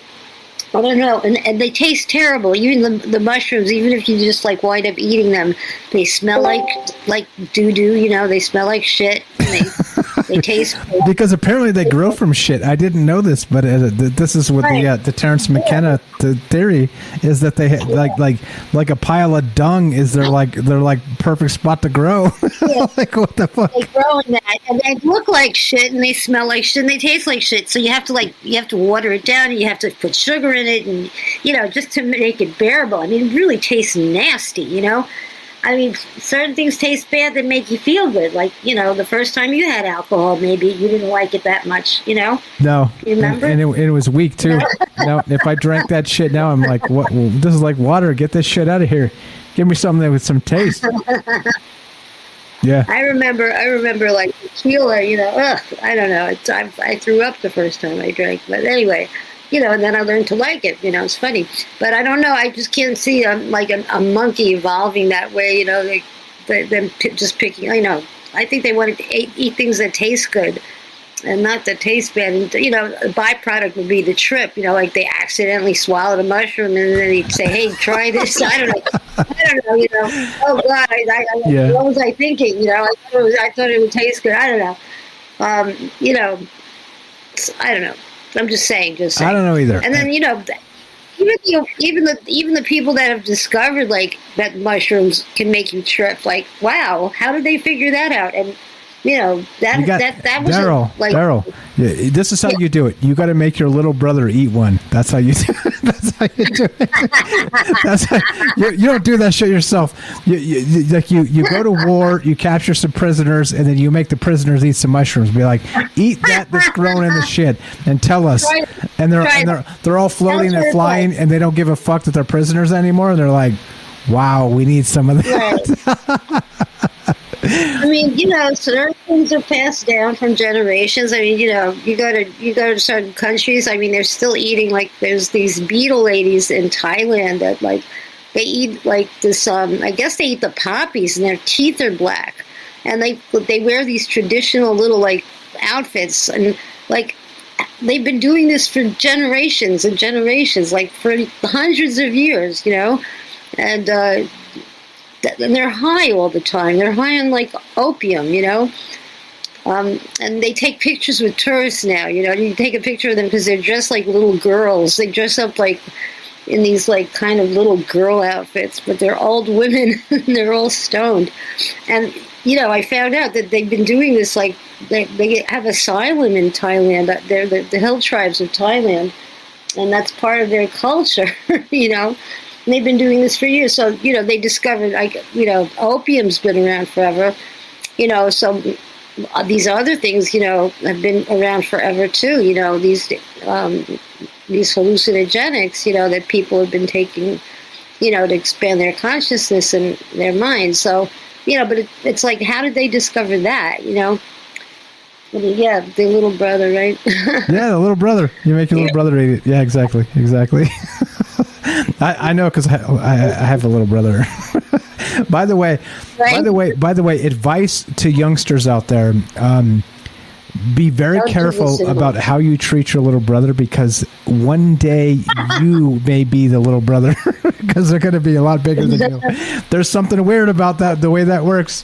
You got the vitriol and the vinegar, but they got the gusto to grow bigger than you. It's a good thing my brother loves me and I love my brother, because the amount of childhood strife could have broken up several families. Yeah, I don't know. Daryl, you're the best. Thanks for chiming back in. I don't know how the fuck you fixed your Discord, but amen to that. 2 thumbs up. I just reloaded it. I don't know why it goes down on me. Not the way I meant, not the way I like it either. You know what I'm saying? Yeah. No, I don't know why. Yeah. God damn it, Daryl. Why, Daryl? Holy shit. There you go. Hey, sometimes when it goes down, you got to reboot it, if you know what I'm saying. All right. Exactly. Appreciate you chiming in. You're the best. Let's go to who else? Who else got some shit? Kelly, you got anything for us? Daryl, you're the best. We'll talk to you soon. Have a fantastic night. Kelly, got anything for us before we bounce? Thank you. If not, we'll wait for a sec for Kelly. If not, we'll go to. I don't think we. Let's see. Kelly's cool. He's probably chilling and kicking back. What's up, Kelly? Anything else to add to this? Hey, not too much, man. I don't really got nothing to. I just want to tell everybody have a good night, and it was a good show tonight, man. And I like everybody's ideas, and I took some of them. There was I can't remember. I wrote it down, but it's in the other room. But anyway, yeah, good show tonight, man. It was. You guys have a good evening. Appreciate it, brother. You too. There you go. Kelly in Colorado. Let's go to Jay in New York. Are you there? If you don't want to talk, you can't talk. It's okay. We got an actual James Tro from James, so we don't need the J Tro from Jay. He said he was just popping in to listen. So we're going to do the thing. I'm going to play some music, and there we go. We're going to get GTFO as it's known. So you guys know the drill. It goes exactly a little something like this. We do this Monday, Tuesday, Wednesday, Thursday at 7 p.m. Pacific. And what do? We just get together and talk about random shit. Stuff that basically, people don't really talk about, Like I said, this is not water cooler type stuff. It's just not. It's not. It can't be, right? It just can't be. Because, well, if it was water cooler talk, we wouldn't be talking about it. I kind of don't give a shit about politics. I kind of don't give a shit about, all the crap, the Kardashians or, let's say, Congress or whatever kind of garbage stuff is happening out there in the zeitgeist. I don't give a fuck. I don't care. I don't fucking care how many times I have to say I don't care. Look, there are so many more things that are happening in this world, around us, above us, below us, everywhere, that we should be thinking about them. We should be talking about them, at least in the periphery, right? I don't think this is the end all be all and you should change your life and do anything ridiculous other than show up at 7 p.m. Pacific and call in once in a while. But ideas, right? Ideas. There's a beauty in ideas, and that's right. What's our brain is 3 pounds or something, and they say it's the most complex organ in the entire solar system, possibly the galaxy. Well, but that's a little boasty, if you know what I'm saying. We don't got to boast, but 3 pounds of magnificent is good enough for me. let's exercise it. It's like being on a treadmill. It's like going out into nature. It's the same thing, right? Like if you take your brain to the multiverse for a moment or two, well, it's called mental yoga. Let's do it. Let's keep doing it. As we finish, it goes like this. And thank you so much for being part of this. I can't thank all of you guys enough for listening and calling and just being engaged. It shocks the shit out of me when I'm like, I'll say something in passing, like, 6 weeks ago, and then one of you guys will pop into the Discord and be like, well, like Mike says, and I'm like, fuck, did I say that? Like, it's a little creepy to me, but it's also amazing and awesome, so thank you so much. If you want to help the show, there are a number of ways to do it. Well, number one, spread the word. Spread the word. Thank you for spending your time and energy here. Spread the word. Thumbs ups, all that stuff. Yeah, good old-fashioned word of mouth helps a lot. If you want to actually, you got some scratch you want to put toward the show, which helps a ton. By the way, we got Patreon, we got Rockfin, we got Twitch. We got troubledfans.com. Troubledfans.com. That's where the Troubled Minds merch is. If you want to find Troubled Minds hats, t-shirts, and of course mouse pads and other new merch coming as well. We got new stuff coming every week. Troubledfans.com. Not Michael Strange oiled up on a fuzzy couch. No, Troubled Minds merch. Troubledfans.com. All right, there you go. And also, just if you want to help and you don't want to spend money, I completely understand. I don't want to spend money on shit either. I'm always like terrified of what tomorrow may bring. So I'm like, let's not spend the money today because we might need to inflation that money tomorrow. You know what I mean? So it may be worth it 10x less tomorrow. You never know. But anyway, just to listen to the podcast feed, Spotify, iTunes, what's the other one? Stitcher, wherever you get your podcast, it's completely free. Just let those ads play. Put them on. 400 shows on the podcast feed. Can you fucking believe that? 400 shows on the podcast feed. Listen to that. That's how you can help the show. And there you go. Let's get the hell out of here. It goes exactly like this as we finish. Be sure, be strong, be true. Thank you for listening. From our troubled minds to yours, have a great night.